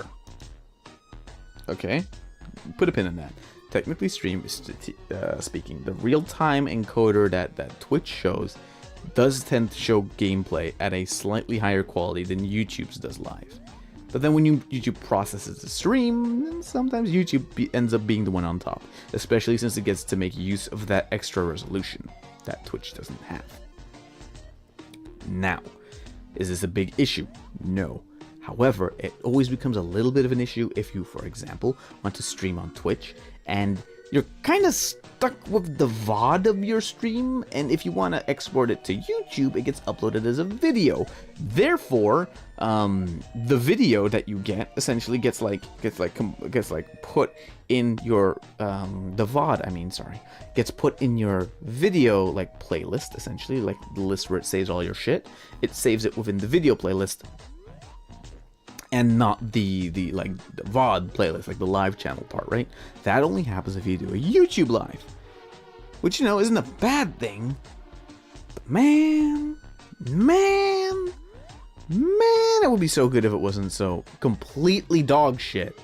If like, it would be nice if you were able to be like exporting your VODs from Twitch to YouTube and then mark it as a VOD, so it goes within the VOD like, how to put it? So it goes within the VOD like channel, like tab, essentially, right? That would be nice, but then again, that would require for Twitch and YouTube to work together, which they're like, they're not really that big on. Praise the Omnis, I am good.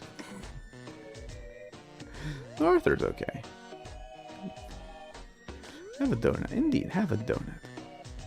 Worship the god of pleasure. Slanesh. Like, this chat's literally filled to the brim of 40k nerd I like. The funniest thing is that I'm just not that caught up to lore. I like 40k and I like general vibe of it, but like, you know, the only times I catch up on lore is when I actually go to a GW store and I ask like, oh, so what's the update? And then the local GW worker, you know, we just have a little talk and they fill me in on like some of the big things that happens in the 40k universe. And then I'm like, oh shit, Necron Civil War? Interesting. Oh, what, the line's back? Ah, hey, good for them. Like, that's literally like that's literally what 40k is for me nowadays. Just a fun little catch up. The problem with Twitch is the TOS is kind of being like part of the corporate army. YouTube has the problem of monetization. I really understand why people like Kick so much, or even Rumble. I won't even say that, to be honest. I think the TOS is fine. I think, to be honest, you know what the problem is? I think, and this is gonna sound weird, right?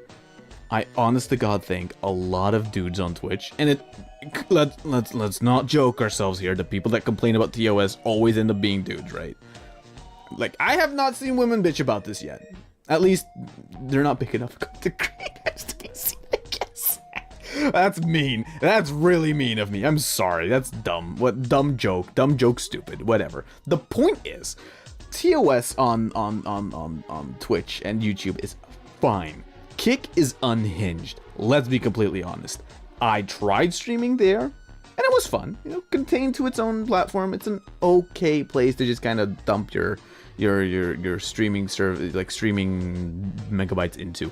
But there's not really a community there. The incentive to me, after now noticing what seems to work on Kick, is young dudes, live action, doing completely stupid shit. Borderline illegal shit that gets them into trouble. That's the shit that pops there. Which, you know, to an extent, let's be honest, even early YouTube was like that, right? Or a lot of early YouTube compilation type of content that people like to watch was cringe compilations and or pranking channels. Kick just seems like the logical evolution of that to me, where it's like, okay, we're gonna do those pranking channels, but now we're gonna do them live. You know, that makes sense to me. Sorry, I'm just reading chat. You see like a whole scenario of a chase happening. Goddamn. Literally, how dare you? True, right? No, but like, let's be completely honest. Like Kick, and especially like Rumble. Goddamn, what is Rumble even? Let's be completely honest. It's just a site where a bunch of dude bros just do whatever the fuck, right? See Doge, I'm back. Welcome back.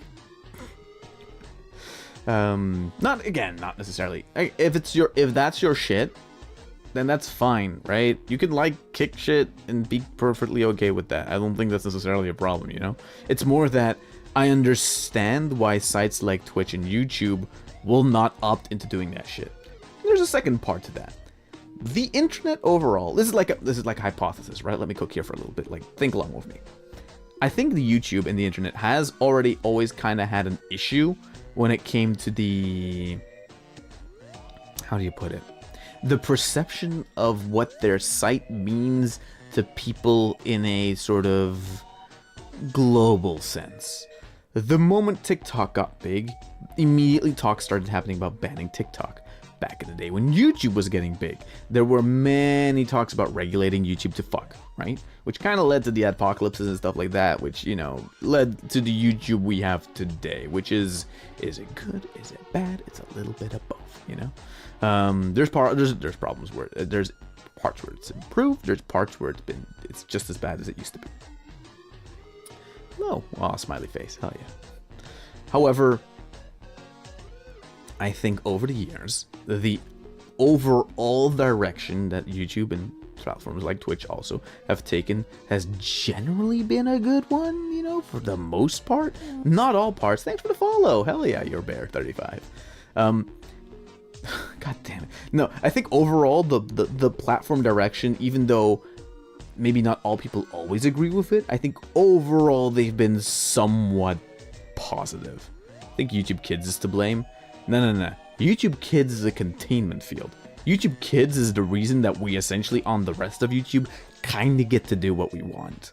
Because there is a like containment field to push kids content, like true kids content into, right?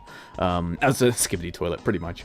Although, not even that. Skibbity Toilet is just a meme. Kids just larp onto it because they're kids and they're like... I mean, hey, Source Filmmaker animations were big back in the day too, and those shit posts were funny as fuck. So, it's the same shit, different era.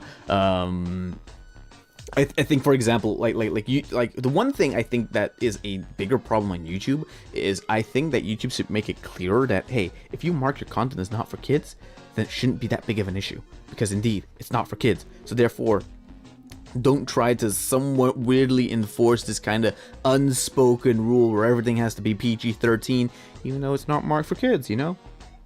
Then again, niche creators that eventually find their base and go out and do whatever they want do kind of grow. You know, they're not going to be as big creators that appeal to a general audience, but, you know, that's life. You don't get to just get everyone, you know? So, exposure-wise, yeah. It's only sucky when you clearly can find that YouTube is kind of shadow banning someone. That's kind of shitty behavior, you know? Which, you know, it is what it is. I watch Rumble, ironically, as Alex Jones is in bed there, and I are so silly that it's like watching a comedy show. Yeah, but it takes a certain level of brain rot to to even ironically to an extent consume that content live. Like, let's be honest, Alex Jones is most funny in either meme compilations or like when something gets clipped of him. Then dude can be hysterical. But like watching him live, I think I've tried watching like the Joe Rogan episode with him on it. It's just kind of boring when he's just like fishing for bits. Then again, you know, it is what it is. I think, again, he's funnier in clips. Sometimes even Andrew Schultz is funnier in clips, in my opinion. But, you know, such trash, I'm sorry. Yeah, but it's a certain type of trash that you sometimes you just like consuming trash, you know? But clips tend to be the best way, in my opinion. The Minecraft YouTubers tried scaring the kids away, but they all got arrested. Hey, Matt Pat did it. Matt Pat, full career... Four channels, now only on his live channel, and like, hey, no kid touching. Let's go. One YouTuber able to do it. Woo! Now up to the next one. Technically, PewDiePie also did it, you know? So, even though everyone's celebrating with Matt Pat, although technically you could argue PewDiePie was always targeted towards an older audience, you know? Like 14, 15-year-olds, 16-year-olds, that crowd a little bit more than... You know, Matt Pat was truly a PG channel aimed at essentially all ages that could basically join in from like 11 plus minus. So, you know, that's kind of nice. Rumble is what you watch when you want to rumble at your house to bring down with kick. You want to watch something when you feel as close to feel like it's getting kicked in the nuts. You know what? That is an analogy. Yeah, rumble is when you want to rumble the house up, and kick is when you want to be masochistically kicked in the balls. And you know what?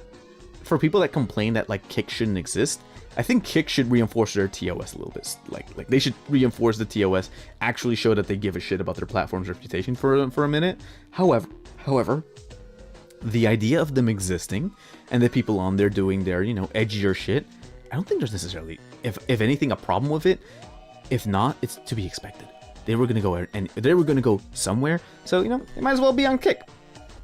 That's what it is, you know, that kind of shit. Actually, the biggest irony is that YouTube would have probably died if they hadn't stolen the idea of blip.tv and stream me. Even Vines recently has been poached by Google. Wait, what? What did I miss? Helldivers broke, so I'm just talking into the void now, and you are all here for my experience where I'm just rambling to myself about everything. We're now rambling about YouTube, Twitch, the state of these sites, and, you know, I'm gonna even change the platform stream on the so chat time about platforms. That's kind of what it is, right? I'm just rambling about platforms and stuff like that. The first two YouTubers I subscribed to was Thunderfoot and The Amazing Atheist back in 2009. No, well, for me it was, I think, the Shadowed one.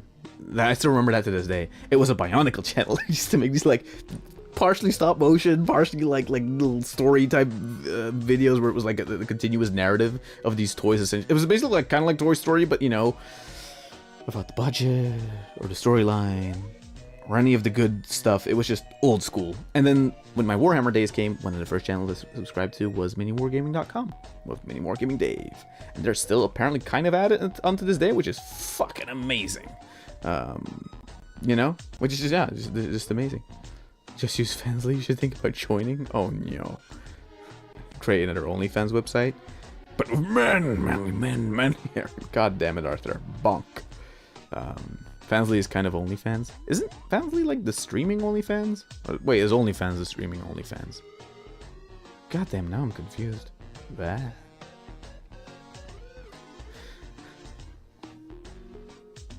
Gay OnlyFans website. I think it's all. I don't think Fansly is necessarily restricted to one. I think OnlyFans is restricted to just women. I think it just depends if you want to post there, right? I don't know. I see there's a problem before I go. Feel about Feet Finder, Arthur. You don't have to go. You don't have to talk about Feet Finder. God damn it.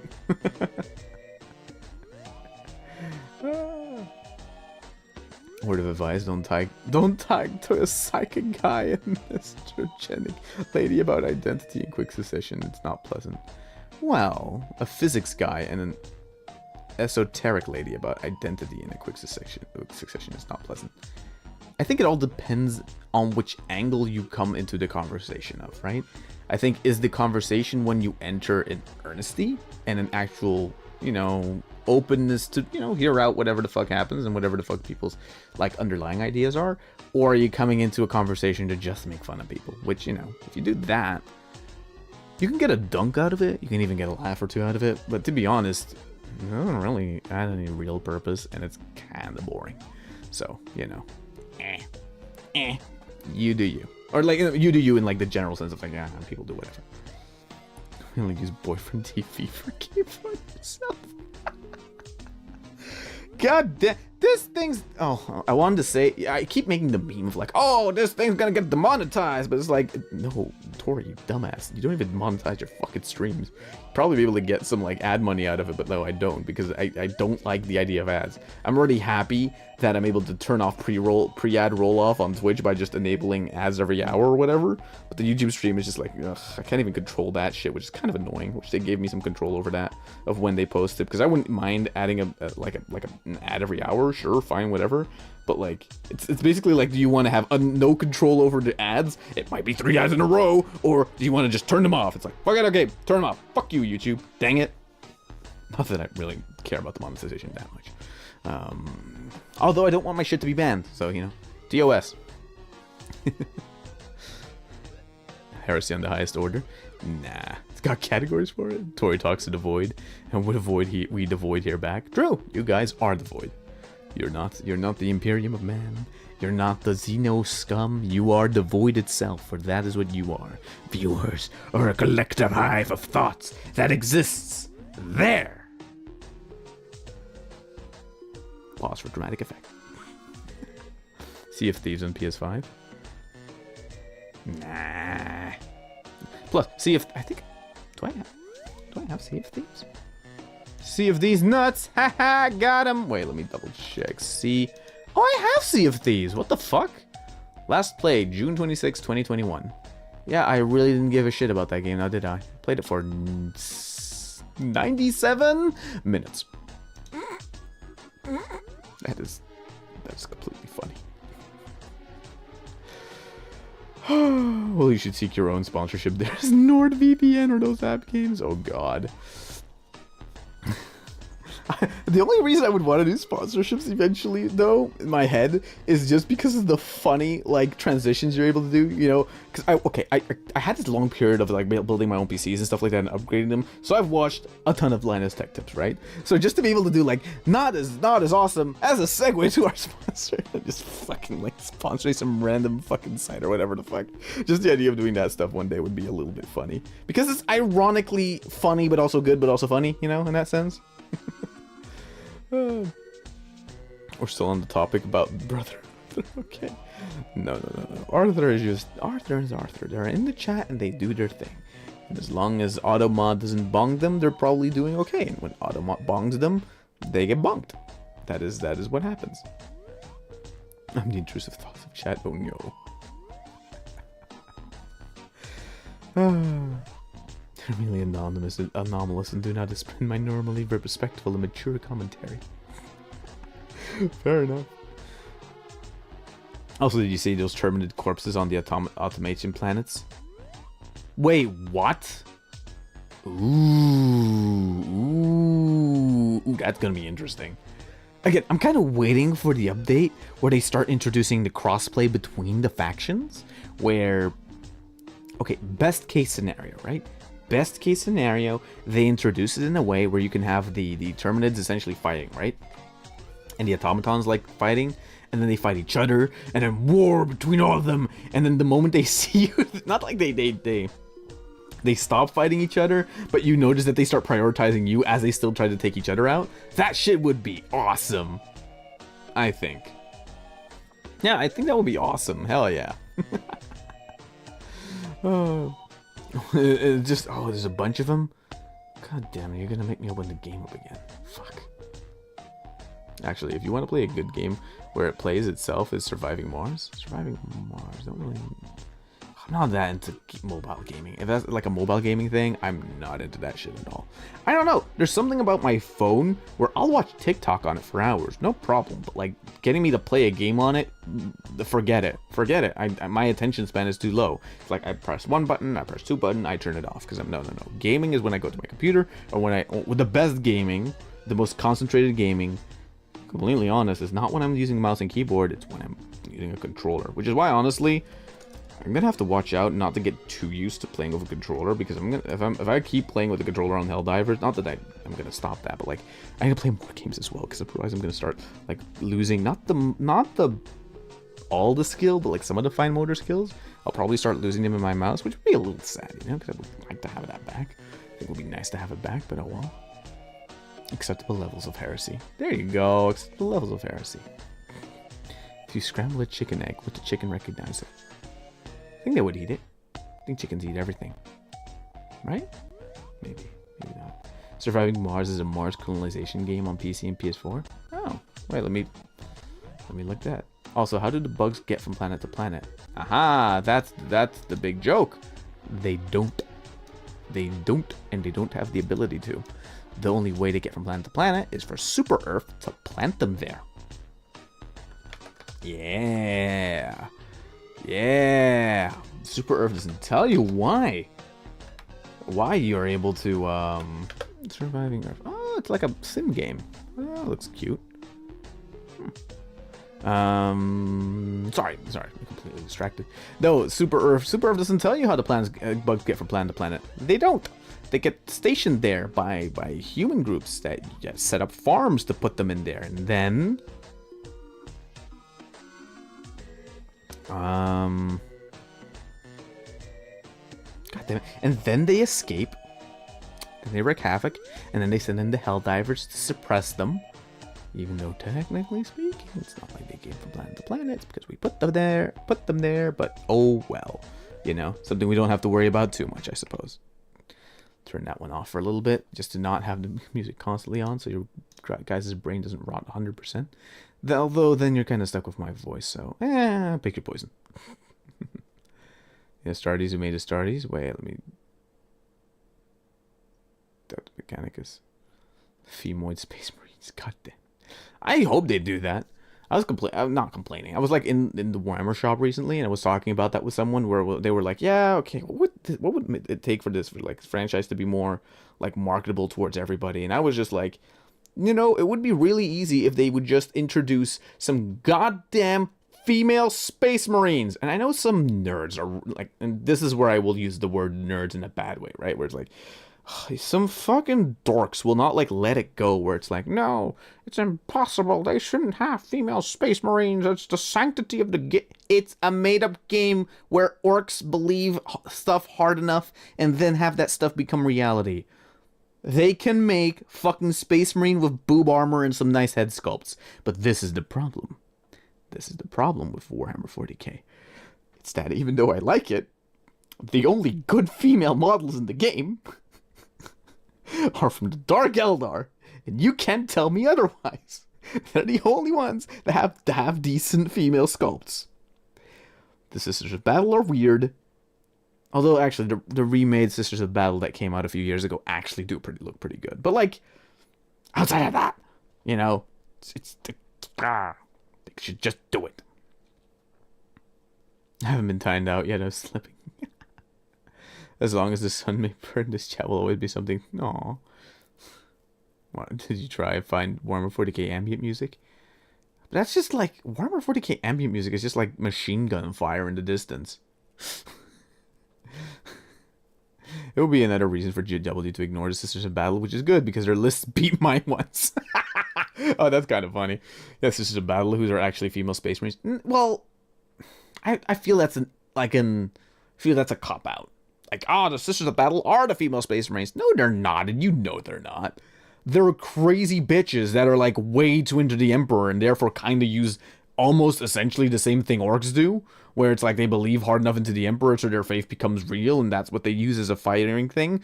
The Space Marines are the genetically engineered, superhumans. There's a difference between the two. If anything, stature is the difference. Think about it. We could be having giant Space Marine muscle mommies, but some of you are just too weak to realize the power that is in our grasp. The best game for ambient music was Spore. Oh god, Spore, I remember that. Spore was for me that like one game that you always would see people play, but never would be able to buy. So you just watched some other people play it, and you always knew the idea of it, but then never did it yourself, and so it was always weird looking. And then nowadays I look back at it, and it looks just like super jank and shit. Look, if female Space Marines actually did exist, Brother Arthur will be already creamed on his pants already. Yeah, but they're cool. Sisters are cool, if not a little bit one note. The nice thing about the poster boys, that is the Space Marines, is that Space Marines are sort of like kind of versatilely neutral.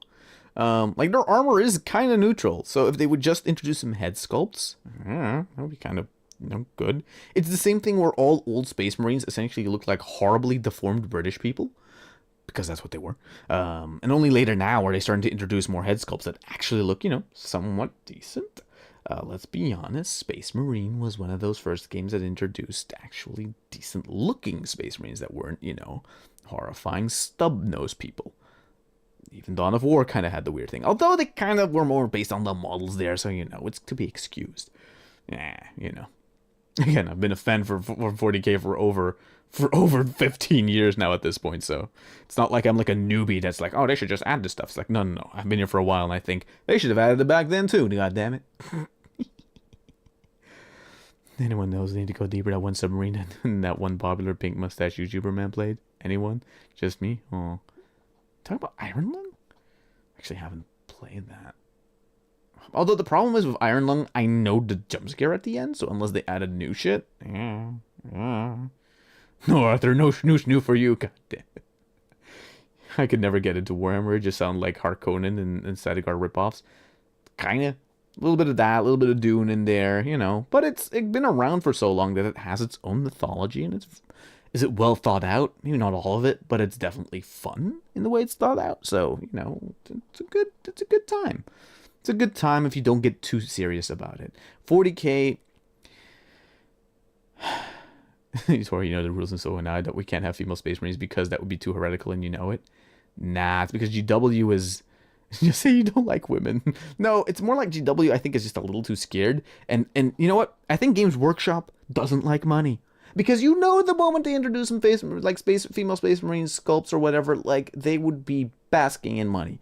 And not even that, if you really want to get pedantic about it, technically speaking, you could say that with the Primaris, like, reboot thing and into introducing new space marines that are bigger because they're genetically different, because instead of just it being like an update of the armor, it was all like, no, these Primaris marines are new types of marines. Like, you have your perfect fucking excuse to introduce them. Hey, I'm just saying. They introduced the little fucks, and they said that they're totally different than regular Space Marines because they're like a revamped version that looked like the Emperor's final whatever. He had them in stasis, and they were never developed, and that's why all of a sudden now they were developed. It's like the final stance or whatever. They were ready in stasis for all these years, whatever the fuck, right? Hey, you have your perfect fucking stupid excuse if you like. If you actually need an excuse, let's be honest, that would have been it. But they still didn't do it, so, you know, fuck me, I guess. I guess I'll have to do it myself with green stuff and a lot of patience. Although I would have to finish painting those models first, so. I don't like women, I love them. God damn it. Wait, no. I like women. There you go. So that's why they would be great Space Marines. For heaven's sake, brothers, do not reveal that. Trying to keep the stream consistently. No, we're not. It's not a Warhammer stream, by the way. If anything, it's supposed to be a Helldivers stream, but, you know. That fucking went out the window a while ago. So now it's just a whatever the fuck I end up tangenting about stream. Which is, honestly, somewhat fun as well. Speaking on assisted battle, have you ever heard of this weird character named Ezra? You mean the Ezra? The one that, like, ran through time and then ran so fast that he put babies in microwaves? Stupid Flash movie, fucking hell. You need to introduce sexy space cabbages first. You know what? Fair enough. All it takes is one female Chaos Marine, and the whole Imperium will collapse if it isn't already. Actually, that's a perfect fucking... That's a perfect fucking point. How come we haven't had female Noise Marines? This is bullshit. That would be awesome. Dang it. I do collect Funkos, especially the odd ones. I'm not big into Funkos. I always found that, like, you know, if you're gonna get Funkos, get Nendoroids. They're more expensive, but at least they're posable. But, you know, to each their own, I guess. My headcanon is that because of all the testosterone Space Marines carries get pumped with half, just transmask. Actually, unironically, that would kind of make sense. In universe, to actually, that's not even where you can go, like, that's impossible. It's like, no, you might have a good point there. By the way, if you're into Warhammer 40k, a great little recommendation for some fun shit is God damn it, what are they? Flash Kits. Flash Kits recently made a little video called Space King, which is, it's not a 40k like parody. It's just, you know, very similar. You know? No, and it's funny. It's cute. It's really cute. It's really worth watching, actually. Like women until you end up like Star Trek Strange New Worlds, where you have more women than men, and it gets silly plot-wise. I think it's not the problem. You know what? I don't think any of the woke shows, shows that people go out of their way to be like, oh, it's woke, so it's bad. I don't think any of those shows are necessarily bad because of the women in them. I think they're usually bad. And if, not all of them are bad, but when they're bad, they generally tend to just be bad because the writing's ass. Let's be perfectly honest. It's the writing that's ass. It's not the characters in there. It's the same with the fucking complaint about what is it, Sweet Baby Inc. I don't know enough about it. Disclaimer, I don't know enough about it. But from what I kind of just see what the general reaction to it is online, it's like, I don't think that they're the ones making the games bad. I think these games were always flawed, and they were called in to just make it a little less bad, but they were not going to save it or destroy it, you know, because they were called in for Ragnarok, they were called in for, you know, some good games as well, so it's like, you know, I think they're not the problem. They're just a symptom of a more general problem, which is storytellers not knowing what story they want to tell within a game format, and the industry as a whole being overbloated by committee. But that's always been a problem with bigger industries, you know? That's not new. It's just the way it is. Oh my goodness, imagine the Emperor is renamed the Empress of Mankind. I wouldn't do that. That's actually silly. We have had Trans Noise Marines, all of them. That actually is funny. The Space Marines and Space King legally wore armor equivalent to Terminator armor. True, pretty much. Space King isn't 2 jokes away from being canon. Pretty much. Although, you know what? That's the canon with Warhammer. Everything's kind of canon, you know?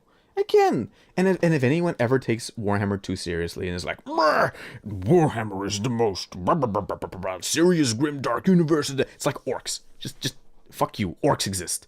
Orcs are big, they're dumb, and they believe things, and then they're real. 15 orcs get together in a platoon, they go, I'm a tank, I'm a tank, I'm a tank, and they resist bullets like they're a tank. Like, come on.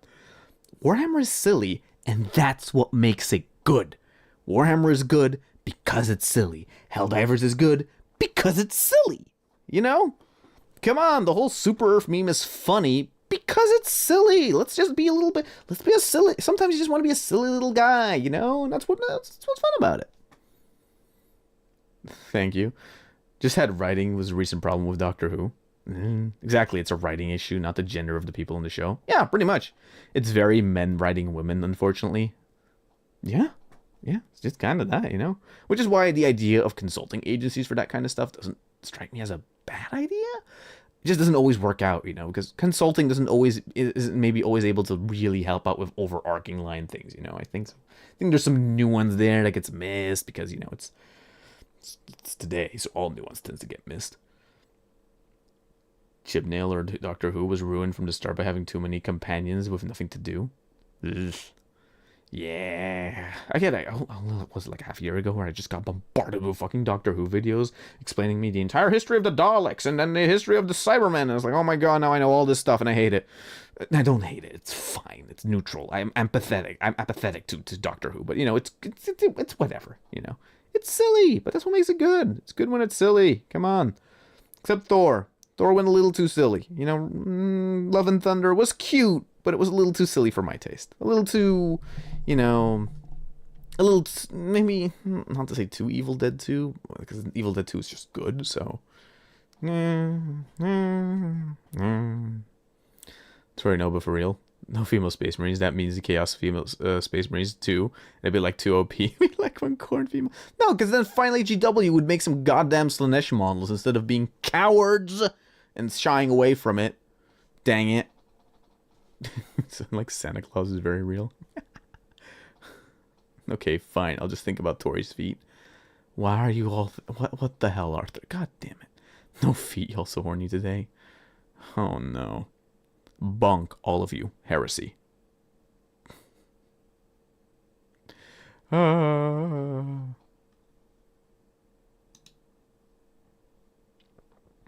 damn it. Why not? I don't want to be in this chat talking about feet all the time. I'm not alone. There's all this girl. There's a girl in the chat. Cooties, no. Feet, no. What the hell? Ah! And then everyone just burns in fire. Oh, wait. Wait, that... I saw the deleted message there. Actually, it's kind of an interesting one, though, because that is kind of the discussion that's been happening about Helldivers. It's that some people are misconstruing, but that's because that leads to like a general issue, which is sort of boils down to general Americans not having enough media literacy on the whole, regardless of general beliefs. Although, again, I get the concern, but still, I think Helldivers is in a good spot where at least the developers are not cowards. The developers are able to acknowledge not only faults when they have it when they're game balancing, but also are able to acknowledge, like, hey, dudes, satire. It is funny. It's only funny because it's silly. And then everyone went, oh, great. And so therefore everyone gets to have fun with it and not, you know, take it too seriously. Because it's like, dude, chill. It's not that seriously. It's not that serious. It's you know, it's funny space fun. It's like 40K or whatever. No, but 40K is also like rarely with like 40K is escapist fantasy. All of it is escapist fantasy. Let's just take it for what it is. God damn it. You know, it's like anime. You don't take that shit seriously.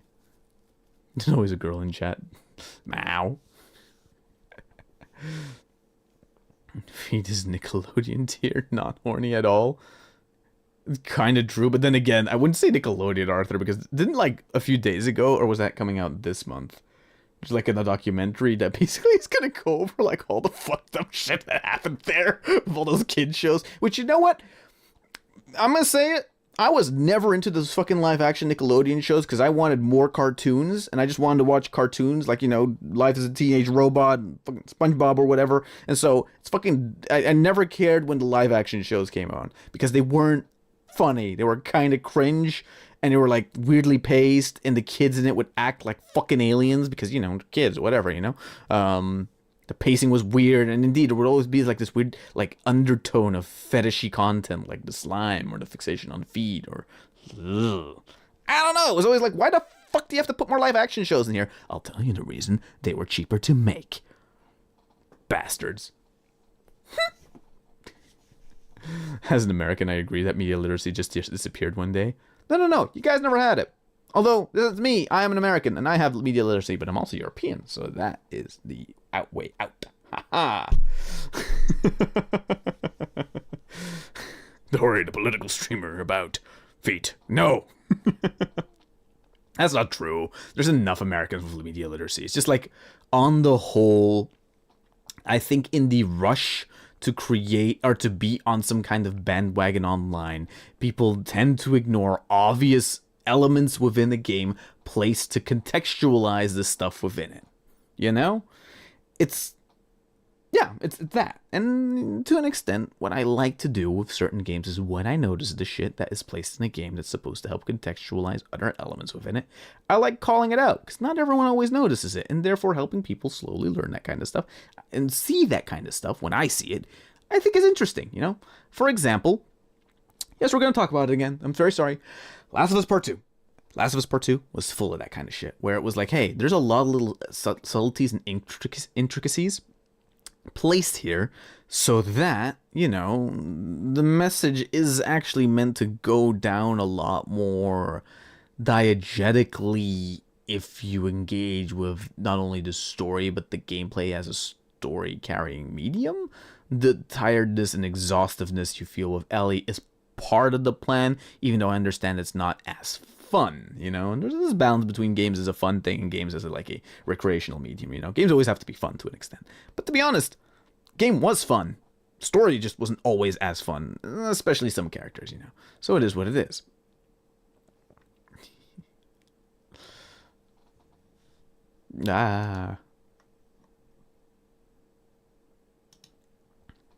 Dreadnoughts, there's none. What kind? Low tier vehicles?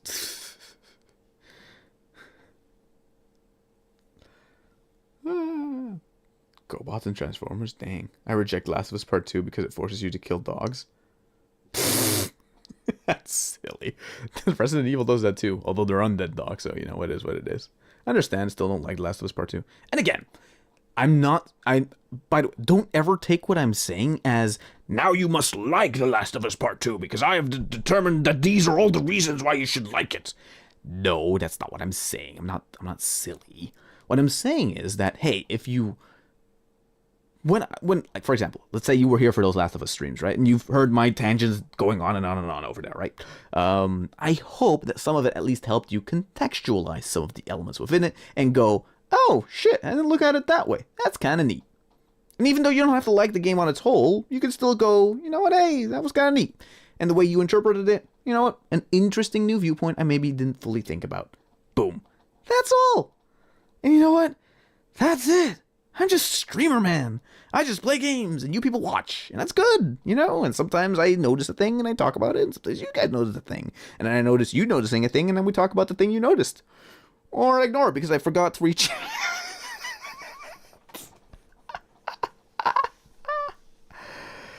Oh, that's still funny though.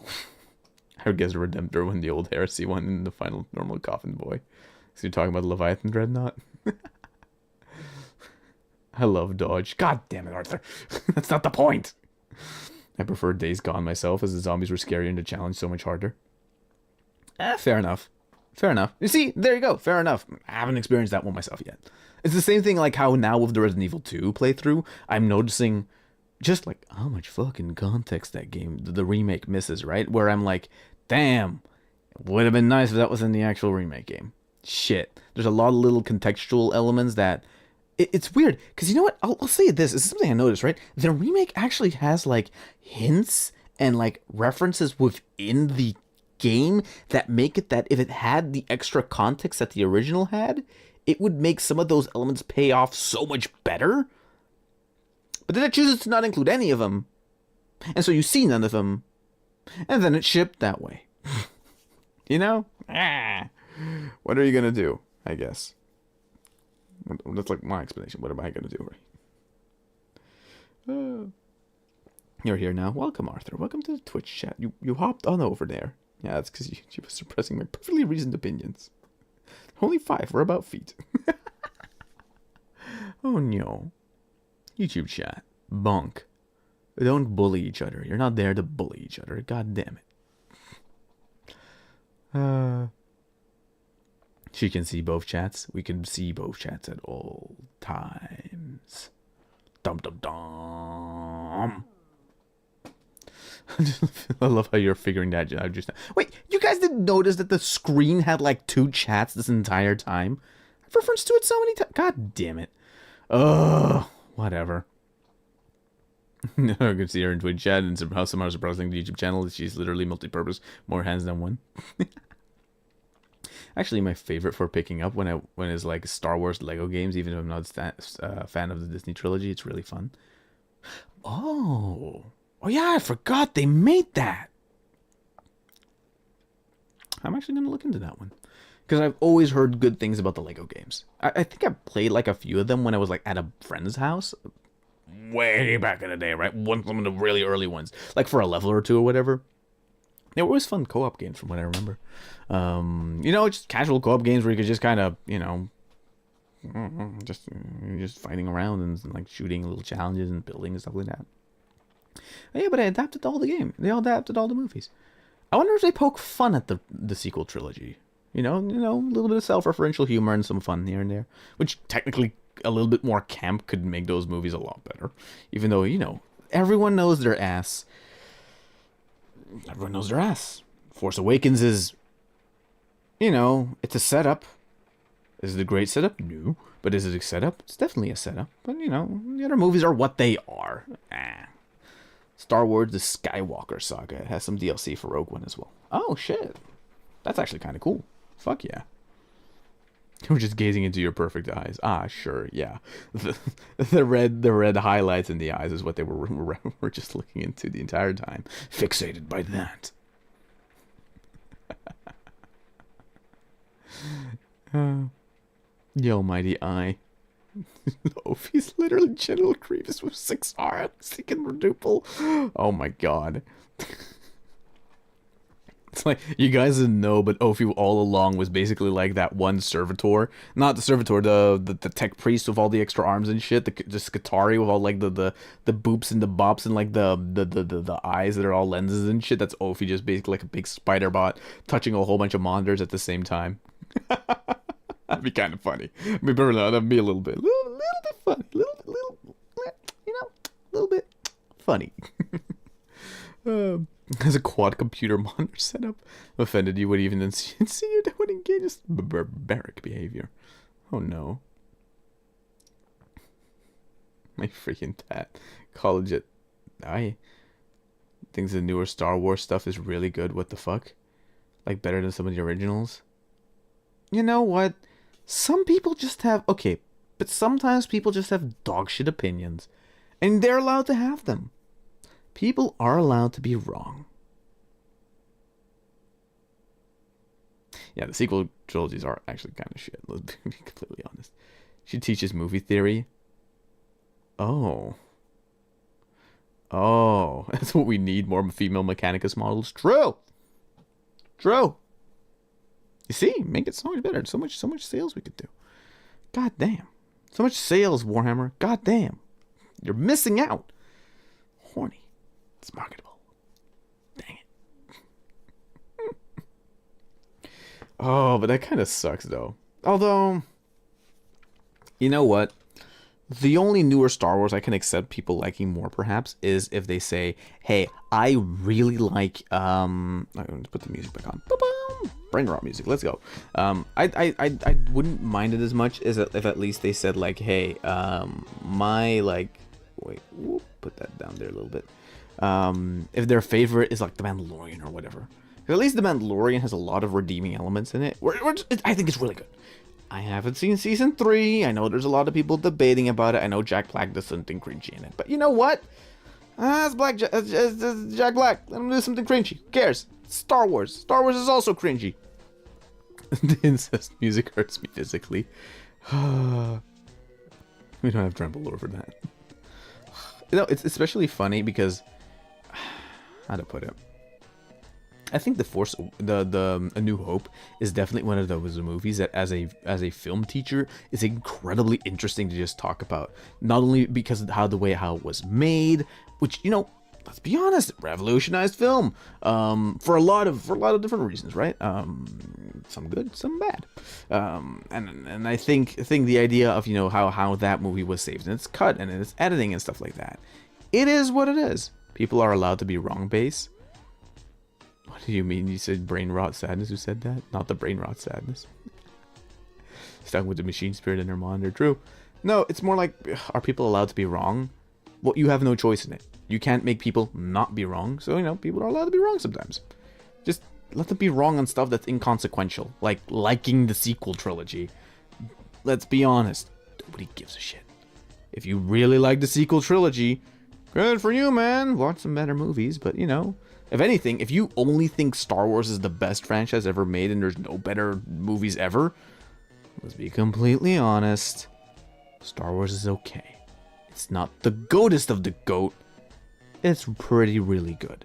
It's really good. It's really nice. Is there better movies than that? More than likely. Watch some Reservoir Dogs. It's really good. It's really good. Reservoir Dogs is good. Watch some Tarantino movies. Watch some of the good ones. Watch the first Matrix movie. First Matrix movie is pretty good. If you like the sequels just stay within the lore of the universe. Not too much of the weird esoteric stuff. Except the fourth one, kind of, weirdly enough. But, you know, you might like it, you might really not like it. Don't worry too much about it, you know?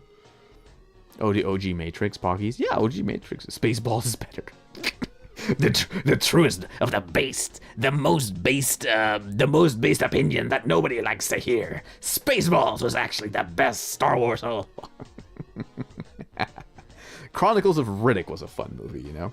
For the 5 people that fucking remember that movie, it was this sequel to Pitch Black where you have Vin Diesel as this sort of like weird mercenary blind superhuman side person, and you had these characters called the Necromongers or something like that, and they were fucking awesome, and then they had like weird spirit powers, and this movie had like this weird cool aesthetic throughout, and Vin Diesel was kind of this badass in the action scenes, and it felt like they felt very physical.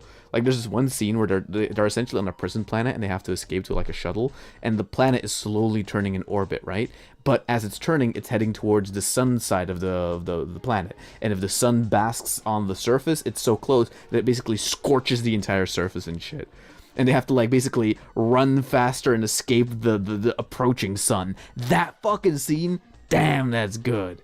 It's not a great movie, by the way, but it's one of those movies that used to appear on TV a lot, so I used to watch it, and it used to be funny, you know. Before to get any shortfalls, it's just the vehicles were just bad. Lady speeder bike, no wait. Well, because a lot of those things are older, you know. Pulp Fiction and Hateful Eight made me laugh. Because they're supposed to, because they're funny movies. Funny movie good. God damn it. Make you feel something. Pulp Fiction's a goated movie. Pulp Fiction's a goated movie indeed. Because they're so backwards, most of all of them. The what now? It's my litmus test for Star Wars movie. Would I be better watching Spaceballs? That's actually a good litmus test, I guess. My favorite film is a Western from 1973 from Clint Eastwood called The High Plains Drifter. Oh, I'm actually going to look up that one. High Plains Drifter. I'm going to keep that one as a recommendation. I sometimes like looking up those old movies, but I don't... Again, I have Zoomer brain rot, right? So I won't like watch the entire movie. I'll like watch the clips of like the best part. Is it part of the trilogy that essentially makes up like the Those 3 famous Clint Eastwood. He's in a lot of movies. Fuck. Yeah, he's like an OG. Damn. Like, Western movies are like sci-fi movies. You have to be in a certain mood to watch them. You know what? I'll be the fun to say it. Chronicles of Riddick was a really good movie. It was a really good sort of weird. I don't know if it was an original or if it was based on something, to be completely honest. Okay, it kind of ripped off Star Wars and a bunch of other sci-fi properties, but still, you know, whatever. It kind of ripped off Dune too, so you know. Still, meh, fun movie. Sorry that I cannot be your nemesis. I'm fucking dead. I swear by the mighty Squatch. No! There's actually a really good Riddick game called Escape from Butcher Bay. Oh, really? Ooh. Interesting.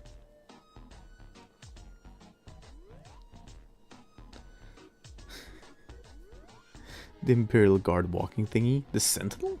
Sentinel's pretty fun. Because it just looks like the Star Wars thing. Or like the thing the automatons have. You know what I think is still the best tank in Star Wars? It's not the AT-AT. I think it's called the AT-ST. The 6-legged one from Clone Wars and like episode 2, I suppose. Like the clones had it. It was like this bulky sort of like weird like beetle looking machine. That thing was fucking cool. Best of the like vehicles in my opinion. Also because it was basically like a little like house. It was a tank, but it also was basically a full like living quarters and shit. I think it was pretty cool. Well, Dune preceded a ton of current sci-fi franchises, the books at least. Well, yeah, and you know what? Actually, Dune is one of those good examples of like an original work that also probably stole from some other stuff before, and then a lot of people iterated upon it with other things like 40K, Star Wars, all this other stuff, right? So you know, it goes on the whole thing where it inspires other things to continue inspiring other things. For example, within the anime you have the same sort of thing. Devilman Crybaby.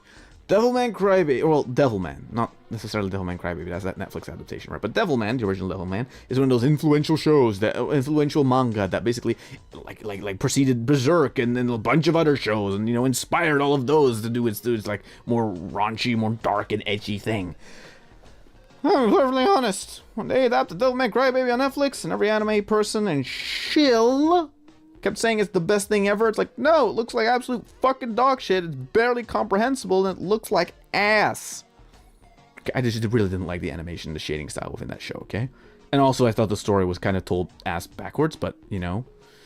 It had like 3 musical motifs that was really good. Like the main battle theme was really nice, and like the main emotional melody was really well done. But outside of those, like some really good musical hooks, show didn't really have that much going for it, to be completely honest. You know, in my opinion at least. Again, doesn't have to be your opinion, but I just didn't like that show, okay?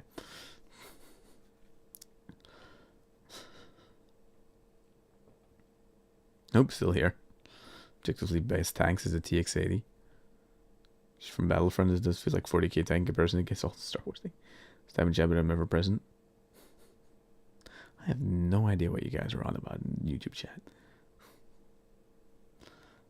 Talking about the OG6, not the trash books the sun keeps writing. Oh, Dune. Oh, is there like a ton of them? I don't know.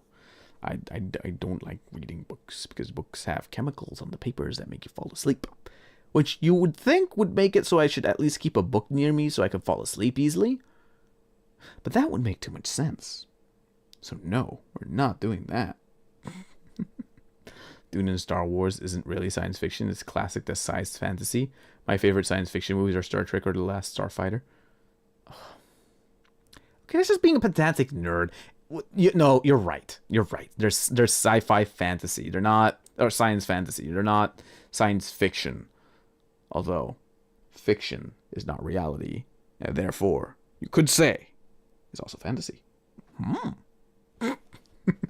Nah, I get what you mean. Nah, it's fine. Sure, it's science fantasy. I know, it is true. It's not sci-fi. Sci-fi tends to have more of an like a how to put it. Its focus is somewhat more on like what the world could be and or real issues that could possibly happen in a more fantastical future that basically uses magic technology. But still, you know, is something that we can like and deals with those like problems that could be extrapolated from today's systematic issues into stories of the future, you know, like robots and the relationship between humans and robots and that kind of shit and that kind of stuff. And indeed, Star Wars is essentially fantasy, where the fantastical element, instead of being magic, is essentially just it's some kind of weird space magic. Ooh, it's the Force. What is the Force? I don't fucking know. Nobody knows. George Lucas probably pulled it out of his ass and changed it 15 times, just like Remnant and Five Nights at Freddy's, you know? Boom, baby! Fucking 2.5-hour stream, first Five Nights at Freddy's reference. Can't fucking escape it now, can I? But still, you know, same thing.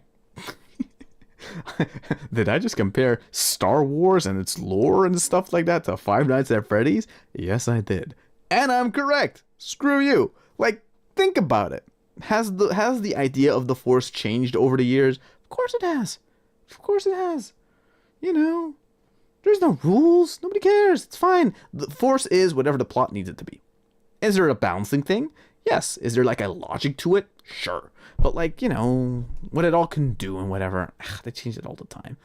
Video games already like changed it a bunch of times when they brought it out, you know? So, when they like changed a bunch of shit that was, you know, not canon or whatever. So it's fine. It's fine. Classic sci-fi is basically manifest at this point. Arthur C. Clarke. Oh, God. Pretty much. Books are great. Read, femboy, read. No. Refuse to read. Reading would be not watching movies or playing video games. Think about that. I'll read comic books. No, I'll sometimes scour wiki if I'm interested in something and like read all the intricacies and stuff like that way, you know. Happens from time to time. William Appleton. No. Honestly, I feel the same way about the most recent version of Trigun. At least that one looks kind of interesting because they're testing a whole new animation technique with it. But, you know, I still haven't seen it either. So at the same time, perhaps it's also kind of like the whole Man Crybaby where it's not good. Bonking is the only calling. Bonk. True. Bonk. I don't know what you guys are talking about, but bonk. I'll catch up in a way. Sci-fi fantasy is still sci-fi to me because A, the fantasy is somehow to explain, and B, because I want to feel OP against the fantasy never lover nerds. Sci-fi is better because technically it's also fantasy, except robots. Fuck you, nerds. That is actually kind of funny. Oh, bonk. Oh, now I got bonked. Why do I get bonked? Dang it. Whee! To remember the great word of our sage, the one who wins in anything fictional is always the writer. That's also true. The writer always wins. So he's followed in Kirby lore. That's fair. Oh, God. I mean, you shit-eated at me. What the hell are you guys talking about? Did you just compare Star Wars to FNAF? And I'm crying a little bit because he always comes back. He always does, though. Officially dead inside. Somehow Big Titty Toy Chica returned. Somehow Big Titty Toy Chica returned. Somehow Emperor Palpatine returned. Same shit. Bonk. Oh, no. Actually, a sci-fi movie recommendation is 1955's Forbidden Planet. It was like the first big budget sci-fi movie. Oh, shit. Yeah, I think the oldest... I'm trying to think, what is the oldest like sci-fi movie I've actually watched? Like, actually, I cared to watch. Okay, I had to watch a bunch of esoteric like French movies back in like film college, but fuck me, those movies were boring and they were bad. The end. Oh, but they were the beginning of cinema. And it's like, yeah, the beginning of cinema. It's like watching early YouTube, you know? It's like, okay, what was so great about it? I mean, good. I guess they were the first ones to hold cameras and shit, so cool. Yeah, but you don't get it. The mise en scène was created by the allowance of enabling the putting together the montage was the first thing invented here, and the montage bringing together different cuts enabled to be meaning to be inserted into the scene, and it's like, okay, every movie does that nowadays. Good for you. Although then again, if you're trying to teach some people media literacy who have essentially never seen a movie, but then still choose to do film school for some fucking reason, I guess it makes sense why you have to play special pony with like old esoteric French movies. Yes, this movie doesn't have sound because, you know, this movie was made to be seen only by the sight of the movie. And it's like, no, it did have tracking. People used to just, you know, play movies and then have a track that would be played live action within the theater a lot of the times. That's, you know, that kind of shit we're supposed to overlap. Yeah, that's also a thing, you know. Well, it was the French. I hate the French. Well, they fly now. Even though they've been flying for years. True. Although, you know what? Maybe it's the first time they saw them fly now.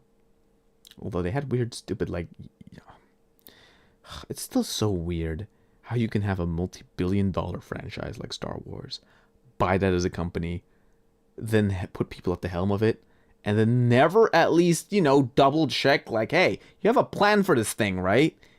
And they go like, and then you just never follow up on that? Fucking insanity, I swear to God. Not even annoyed, just like, goddamn, insanity. It's a waste of money.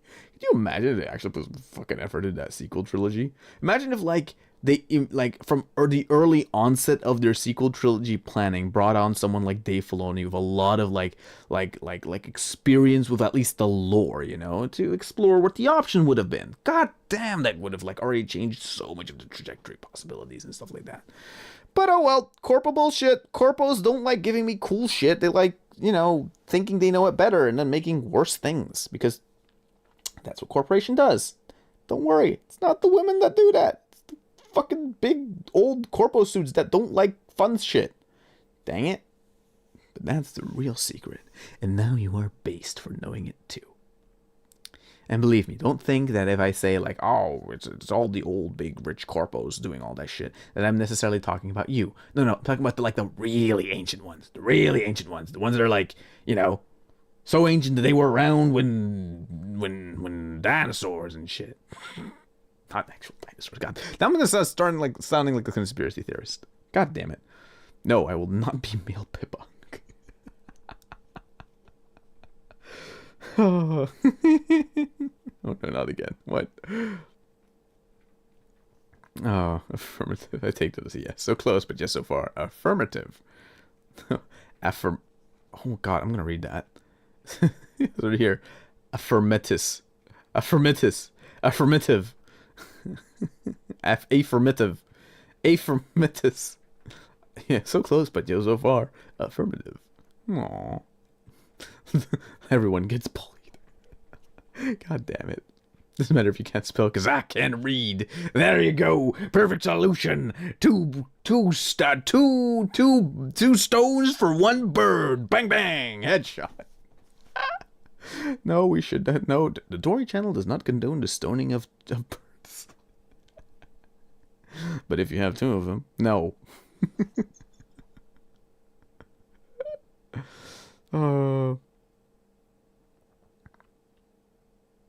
god, no.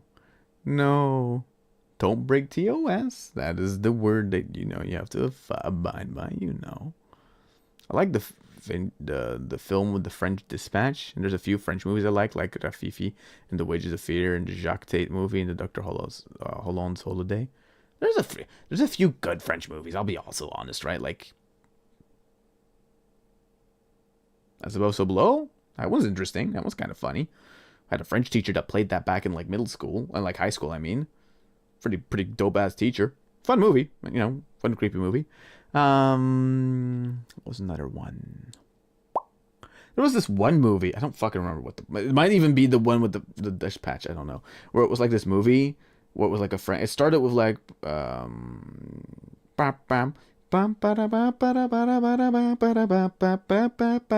started with that music, and it was this movie about like this French, I think it was like a platoon that was in like maybe stationed in Africa or something like that, and then they like did a lot of training, they were buddies, they were brothers, and then near the end of the movie or whatever, the dude commits like a war crime, I think, or whatever the fuck, and therefore gets sent back to...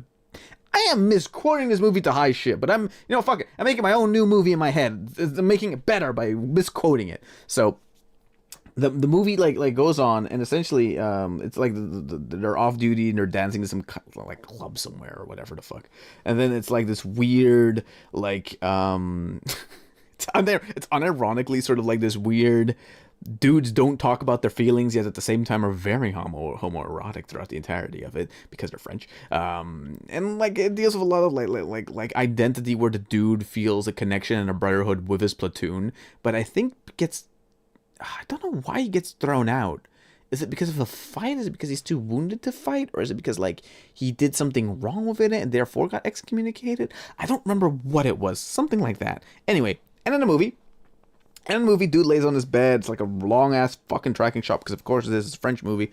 And it's basically him holding up a gun. And so the movie left it implied, like, oh, does he off himself or whatever? But no, there is an answer. The final scene in the movie is this actor who apparently is famous for doing this kind of thing, where they just play the music, the rhythm of the night. They play that at the end of the movie, and essentially,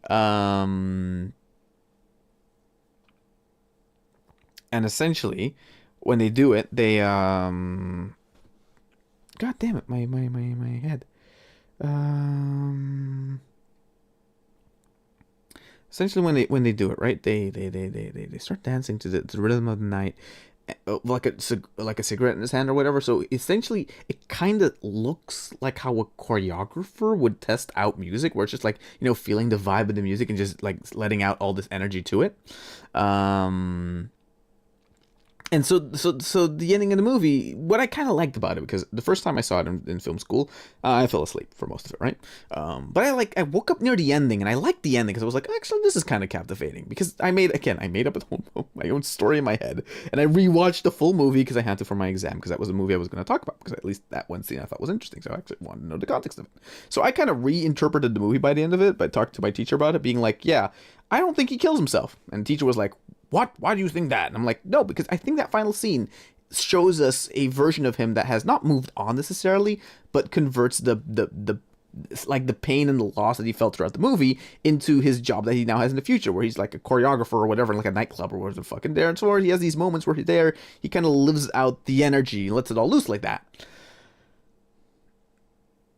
And I think that was interesting. I think that was interesting. Like, he channels his like feelings and repressed emotions and whatever the fuck in that manner to the audience, but also to the world and whatever the fuck, or something like that, right? The teacher was like, "Fuck, that's actually an interesting take." And I'm like, "Yeah." He was like, "You fell asleep during that movie. I saw you were head first on the fucking table," because I would always, this was my head, right? I was like, I'm gonna be a good student. I'm not gonna like crawl away in the back of the class with some kind of fucking beta cock. No, I didn't think that, but whatever, right? And I would always like sit in front because I would, pay attention. But that would also mean when I'm fucking tired, I would sleep right in front of the teacher, full disrespect. And so he was like surprised. He was really like taken aback, like, wait, did you rewatch the movie on your own time? You could not have watched it. You were sleeping deep. And I was like, I actually did watch that movie on my own time. I'm sorry about, like, excuse, of course, myself for the kind of a little bit of disrespectful behavior. But at the same time, dude was like, you know what? No, that's good. Cool. You actually rewatched the movie, and yeah, you actually put some thought into your process here. So you know what? Thanks, man. Thanks for showing interest into one of the movies, because he knew I was like half American and stuff like that, so I wasn't really that interested in any of the esoteric French movies. But he at least kind of, that was the one cool moment where he kind of was like, you know what? Thanks for at least trying it out, Where I'm like, you're only saying this for some weird reason, but you know what? Doesn't matter. I'm just gonna take it. Hell yeah. And then I passed that class through sheer luck of waking up during at least one of the movies and kind of finding it interesting, and therefore we're looking it up. Oh, brother Tori doesn't mind me. To the Emperor is the power. Oh God, don't quote the entire fucking like mankind Bible story of the Emperor. God damn.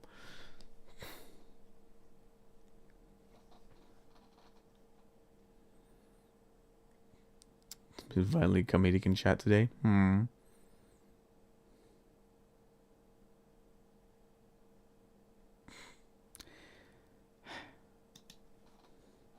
Going into depths of Twitter, finding a random VTuber is wild.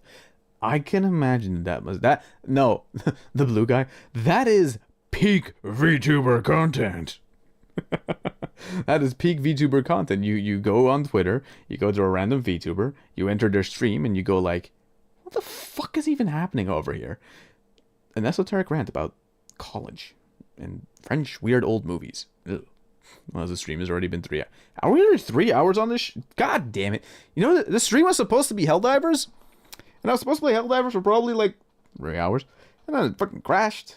And now I don't feel like talking. No, I don't feel like talking anymore. God damn it. Now I don't feel like playing Helldivers anymore. I just feel like talking. I should just do talking streams. Fuck gaming. God damn it. Yeah, just join your... I saw Team 4-star mentioned like this. 3 hours of not Helldivers. Yeah, what is happening over there? There is nothing happening over here. Welcome in, by the way.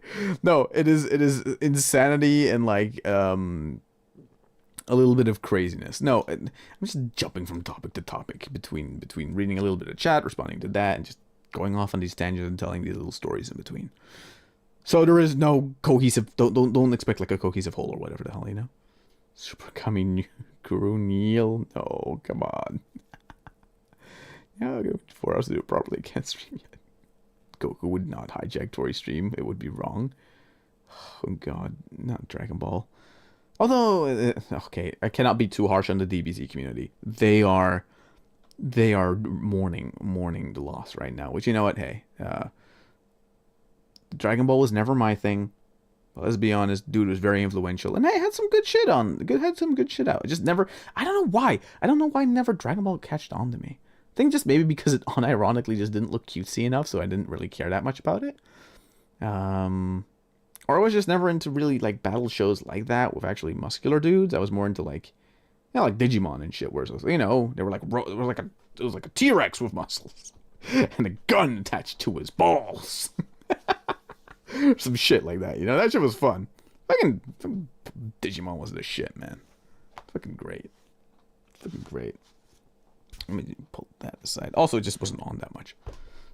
The DBZ is more like my brother's generation.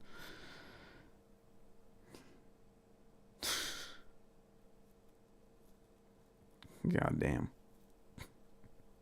You just have different tastes. Yeah, exactly. Just different tastes. It is what it is, you know. Yeah, rip. Nah, bro, honestly, your voice is majestic, especially your laugh. Hey, he says he's not a femboy. Can you believe... I love how it's like... God damn it. I honestly thought you were about to say twink, not T-Rex. Ah, yes. I like DBZ. Or like, I didn't get into DBZ because it was all masculine men. And no, I just like the masculine twinks.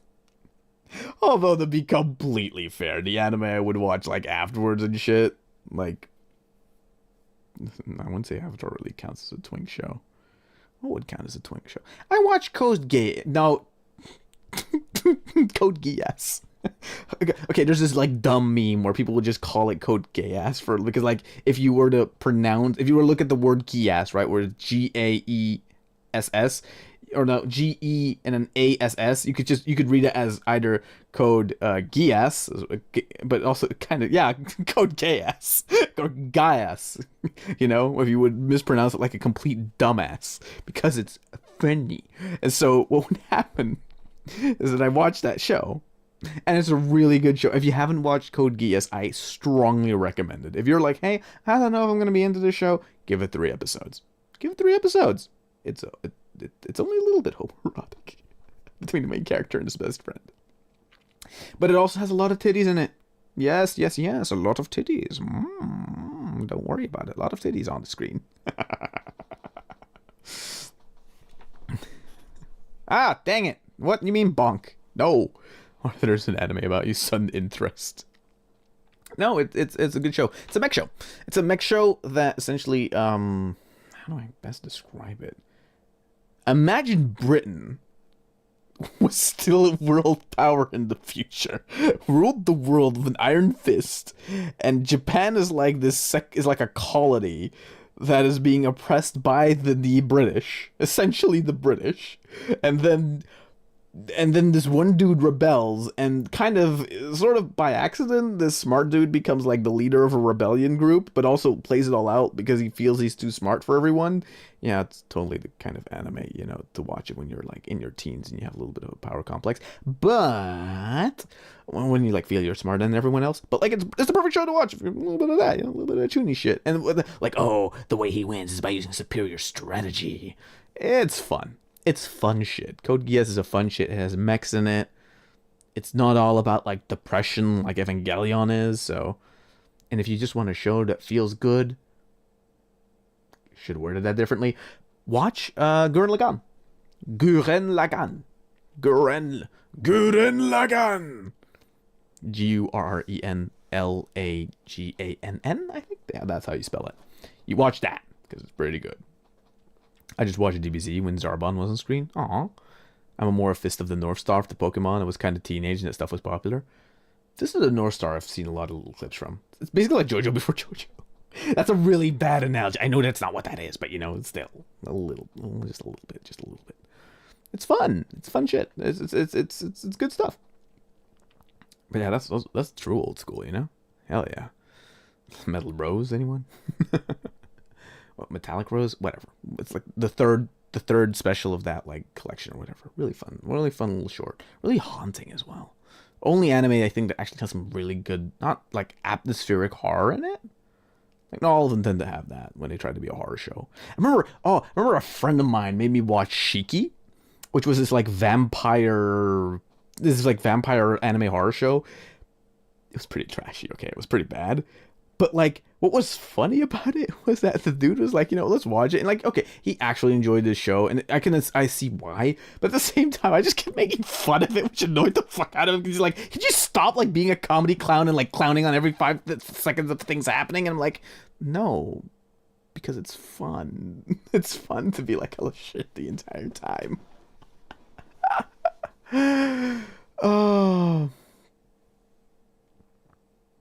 Oh my god, what in the hell is happening in YouTube chat?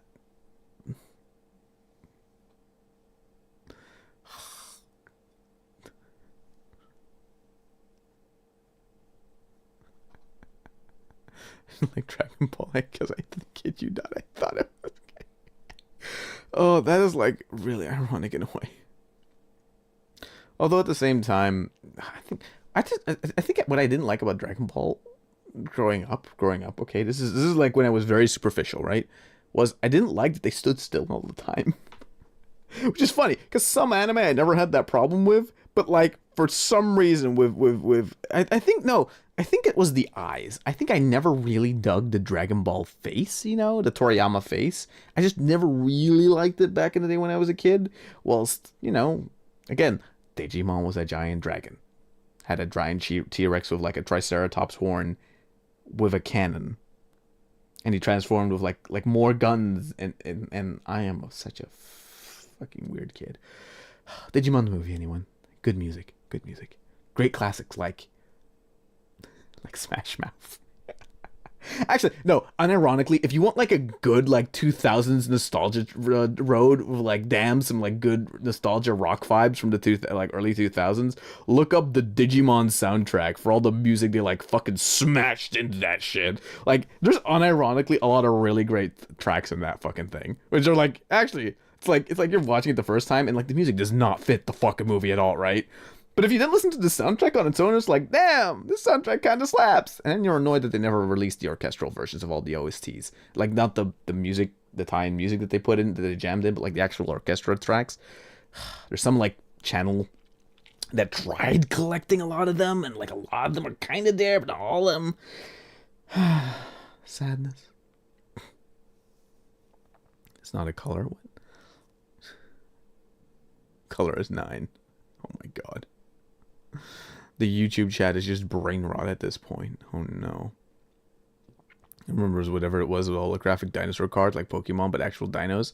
Remember all the Bionicle animations? They were...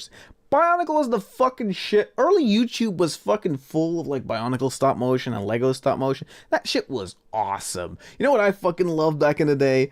I think one of my favorite things, right, was like when everyone also used to make like Saw parodies and shit with like their fucking Bionicles, which is kind of funny. But no, because they use just the soundtrack every fucking time for everything, right? Like that was definitely an era of YouTube. Damn, you remember that one? Anyway, no, another one I wanted to think about was like when people like made these like Lego stop motion videos that basically just recreated like early Resident Evil, like Raccoon City, but like with Lego figures. That shit was horrifying because it basically always felt like it was just like expanded universe shit where it was like, this is what also might have been happening in another corner of Raccoon City. Oh, it's so cool. And they would like intersplice game music and like some of the game sound effects. And okay, for early 2007, that shit was awesome. It was like, whoa, it was captivating and shit. And then, you'd go off and play with your own Mega Bloks and Lego, and mainly Mega Bloks, because Mega Bloks had the better toys. Fuck you, Lego. Little Lego figures had no candle to like Mega Block's articulation. Remember those old like the Pirates with like a Y, or like the Pirates of the Caribbean tie-in movie things that they had, that Mega Blocks had? Those shits were, those little models were great. They had a lot of articulation too. They had like joints that actually bend, and they had like little ball joints on their like the thighs and like arms and shit. Shit was great. Yeah, shit was great. Old school, but good shit. And then Bionicle was just the best shit. And then Bionicle's like all the commercials and shit, they just set the vibe. My favorite like era of Bionicle still stays the one near the end where the Baraki and the Toamari, the marine ones, the underwater ones, those two together, just the Baraki were such a fucking like change of pace, and were like horrifying looking, and like also very big models actually compared to like what the game before, right?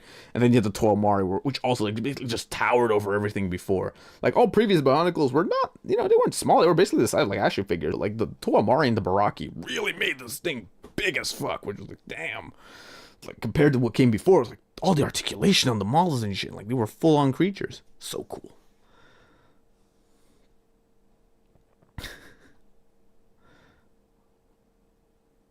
Our friendship. Okay.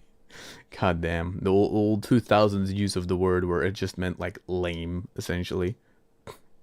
And then you learned that it was homophobic, and it was like, oh shit, dang it. I'll give you a choice. Would you eat a baby goat or a matter baby? No! God damn it. Oh. I'm a vegetarian. That is the best response. No. You didn't fall for the trap. The trappings. I even had a few until local priests decided they needed some choir boys and called them pagan idols. So many Makuta lost that day. No! Not the Makuta! You can't destroy the fucking Bionicles! Dang it! Boo! Boo! Oh. Bullshit. Complete bullshit. No, damn, I had so box full. Only sad thing is that at some point during a move, essentially a lot of Bionicles were lost. Which came out to a lot of fucking money, come to think of it, over time. And a few years ago, I found this one dude that was selling a bunch of them, and then I was like, fuck it, dude, how much do you want for that? And it was like 50. And I was like, I think I had like 14 Bionicles in there or whatever. And I was like, done, fuck it. And so I have them now in some box somewhere, stashed, prepared for one day when I have the brilliant idea that I had back then, but I never, went in on it, of like doing a hand cam stream, disassembling them fully, and then reassembling them on stream, because that would be a funny idea to do a hand cam stream for. But I'll do that only when I'm in my new place, not here. Whenever I decide what my new place will be. But whatever, that's not the point.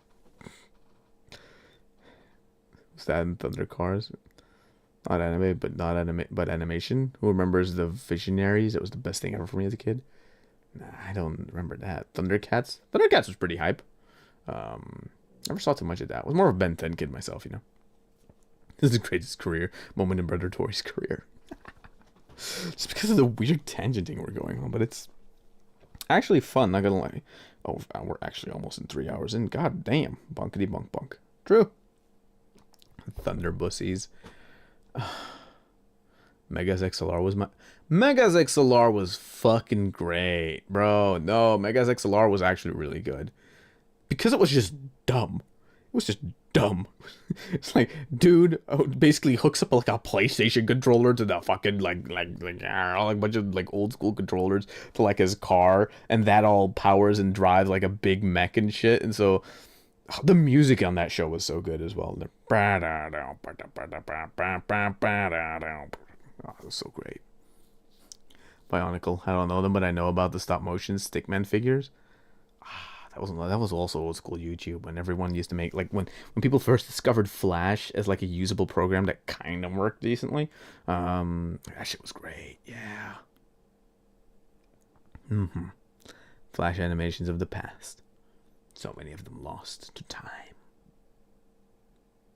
And so many more that you could probably just find if you looked up one of those videos where it's like things you remember from your childhood if you were on the internet in the 2000s, and it's like then you get like a compilation of a bunch of like shitty memes from back in the day. But then now because you watched them, you're like, old school memes. But then again, you kind of put in the back of your head, yeah, this was annoying back then too. Let's be completely honest. Except Badgers, that one was pretty fucking hype. The original brain rot, pretty much the original brain rot to be completely honest, right? Mega XLR was unfairly cancelled. Mega XLR was unfairly cancelled indeed. That shit was hype. Especially when they introduced the whole... Because of course they did. Like some fucking timeline traveling bullshit where they had Coop essentially like buffed out as shit, like in shape, and it's like, oh, that's future Coop. He is evil. It's like, what the fuck is going on?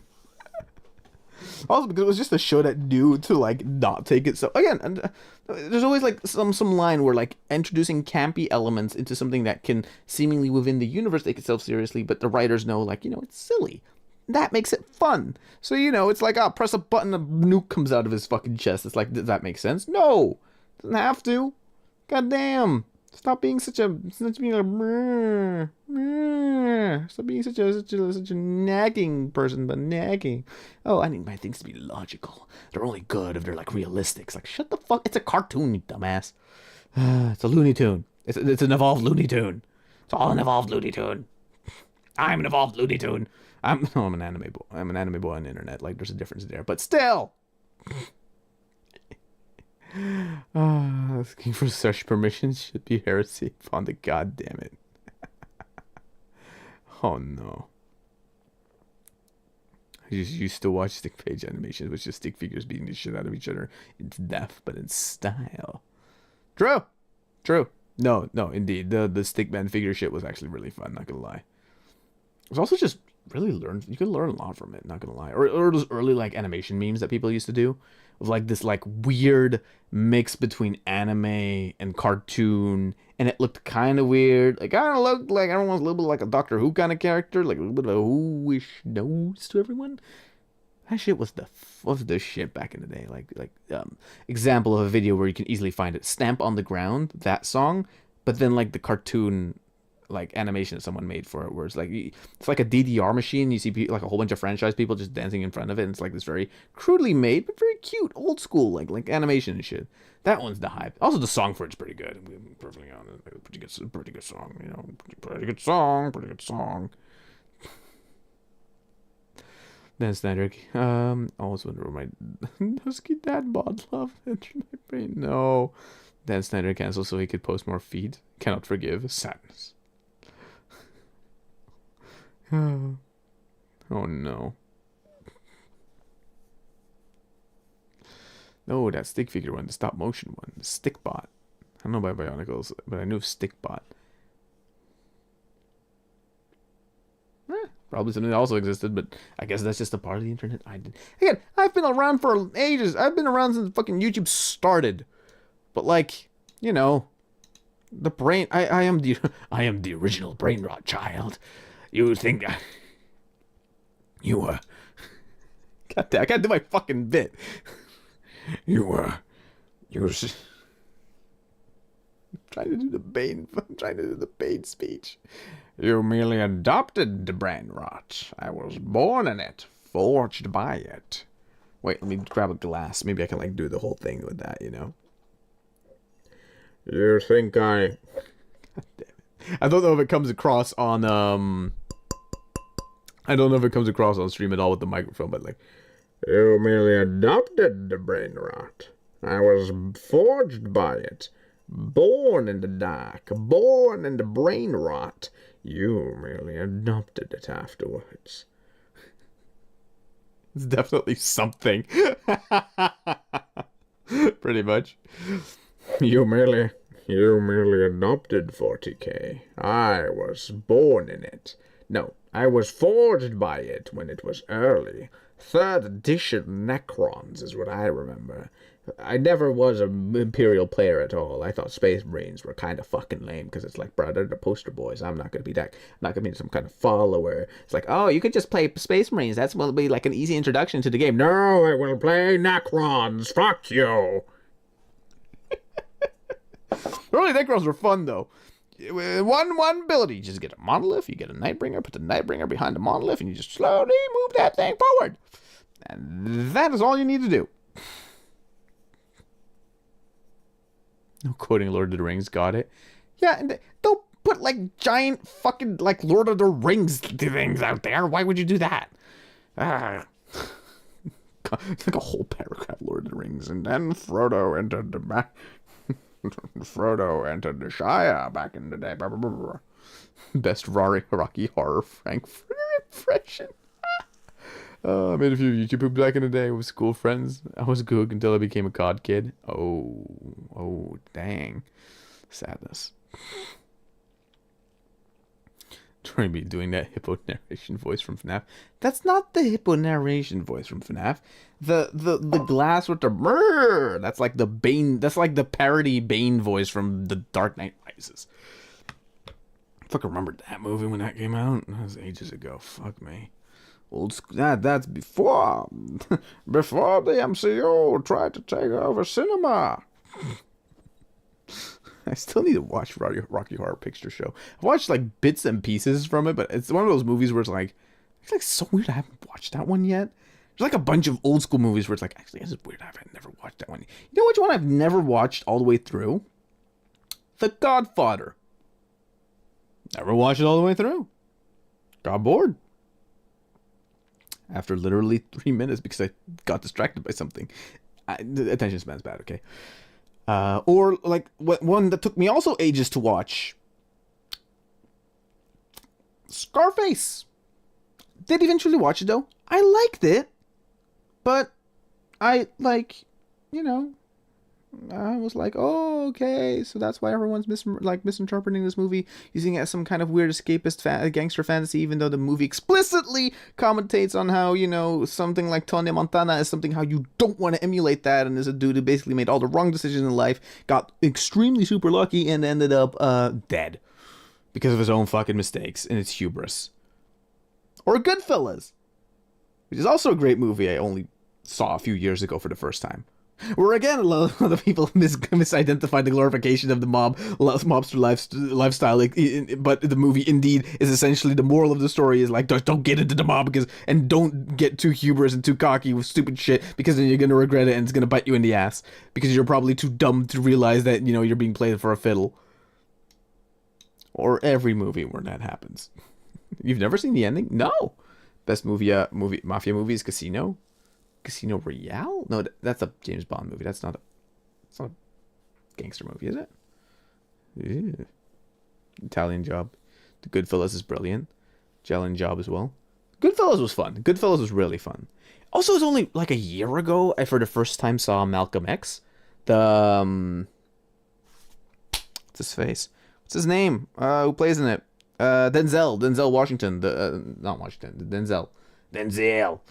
Dad really likes him as an actor. This is the first time I watched that movie, and it was really good. I was like, "Fuck, this is a good one." Like good movie, like fun. Also like twists and turns that are very interesting and shit. Especially to like also learn a bit of the history behind it afterwards and stuff like that. Looking up some things like, hey, well, how did that happen? Play out in real life. It's like, fuck, damn, Arthur redeemed VIP status. Holy shit, Arthur. Nicely done. Aww. Aww. So go to Google stick bots, kind of like the ancient tech bionicles you speak of. Oh wait, let me quickly stick bot. Let me look it up so I can know what it looks like. Stick bot. I think I've seen that before somewhere. But I think those were like toys that I would see in the aisle, and they were like just for like an ages 4 years younger than me, so I never was that interested in it. Kind of look like Roblox characters, funnily enough. Huh. Interesting. Right? Like that may just be me, but like honestly, I think they kind of look like Roblox characters, funnily enough. Okay, you know what? I'll redeem the thing live on stream because I'll do it. I could do it live. Doing it now, live. Okay, so time. R.I.P. Aw. Don't mess with the mod or you get bonked. Channel affiliate, no. Viewer rewards, channel points, no. Stream together moderation, channel, stream, no. Monetization content, community, there we go. Roles manager, VIP, add new.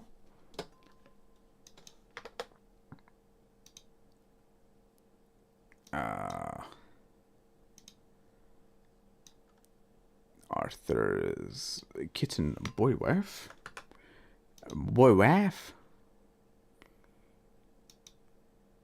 So that could be added. Beep boop beep boop beep boop boop beep boop beep boop beep boop boop boop boop boop. There we go, and VIP and save. There we go. 3 people have now redeemed the VIP status. Arthur's kitten boy wife, Hiru162, and I don't but like just read it like a computer that goddamn crashes all of a sudden, like some kind of microwave. It's the microwave noise. Those that you would use for short stop motion movies. Oh, interesting. The only correct way to say it, right? Only correct way to say it is to go, just like goddamn crazy thing.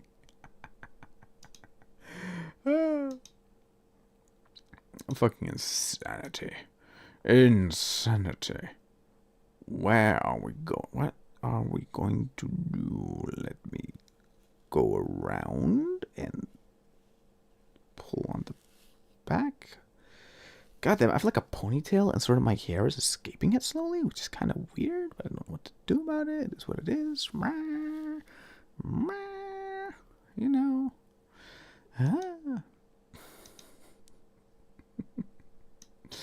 Well, let me prepare some things whilst I'm at it, and that you're here, and that I don't remember what to talk about anymore, because all of a sudden, without the nut redeem, I had to do something with the points. Oh yeah, well, the nut redeem's still there, it's just, you know, expensive.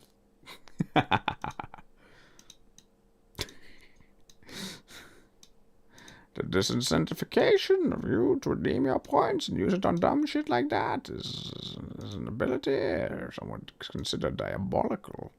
But it was a necessary sacrifice. You will see one day. You will notice why. I don't know. I'm just talking out of my ass at this point.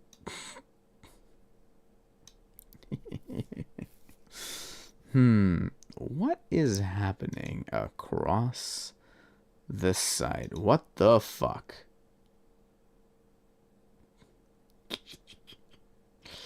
I'm scrolling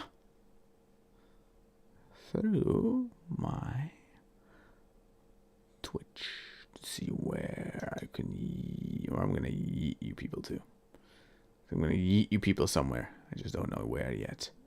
I will find multiple people, multiple options to send you to.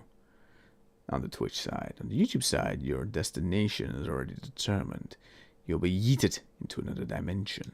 Whilst on the Twitch side, you will exist here for a little while longer. Until I yeet you then. To wherever, you know? Her brother, he lost his mind to the warp and was eaten by all the notorious Ophi God. The Ophi God delivered the judgment of the Emperor, and the bonk smiting was delivered. Sadness be it.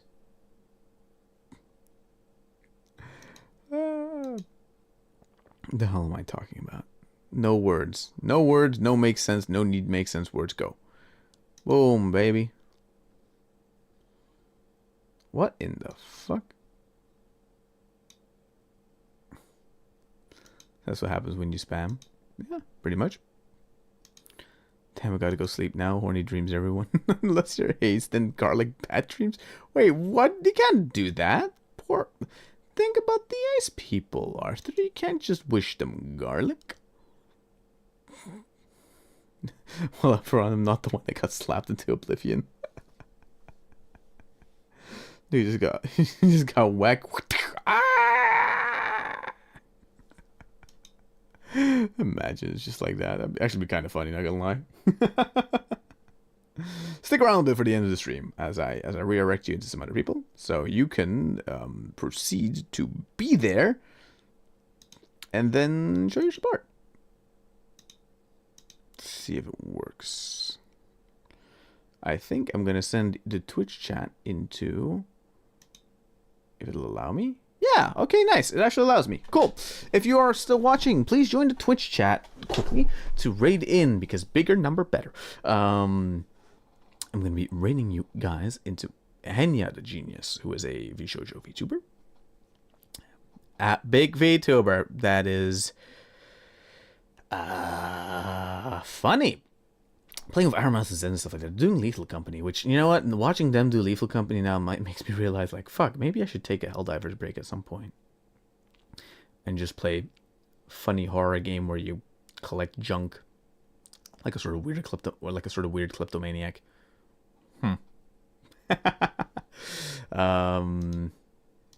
Yeah, I'm just gonna double check so that it raids you guys in perfectly fine. And outside of that, I don't know. I have to double check another thing if I can adjust it.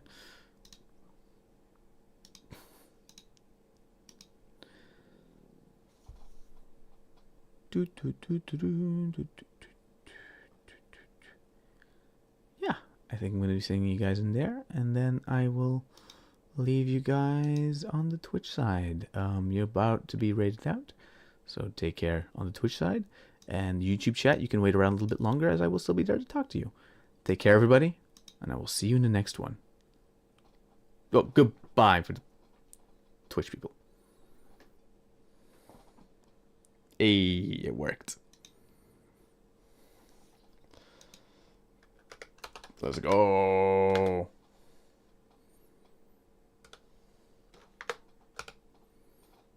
Big brain streamer do big brain. Boop. There you go. Nice. What the fuck is happening? I didn't know you had that much like character customization in Lethal Company. Holy shit. What the fuck? When the fuck did that happen? Dang it. Oh well. Anyway, I'm going to send you guys off. Take care, everybody. Goodbye. On the YouTube side, right? Take care. I'll see you, like, probably next... Wait a minute. Oh, shit. Did he just end the stream? Oh, God. Oh, no.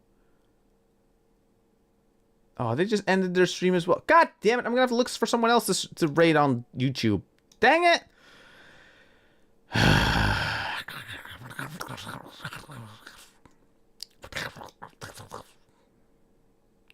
Does it make sense what I was saying? No.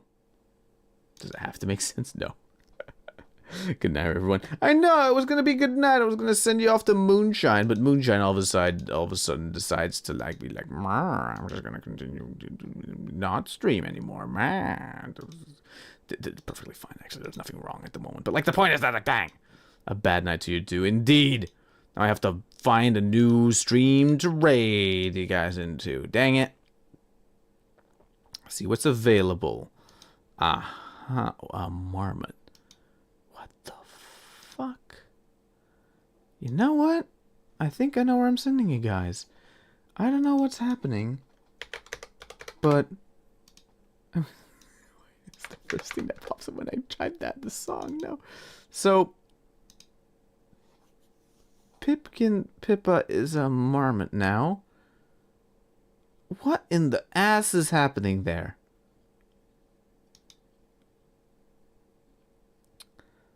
Okay then. I'm seeing you guys there. What the fuck? Take care, everybody.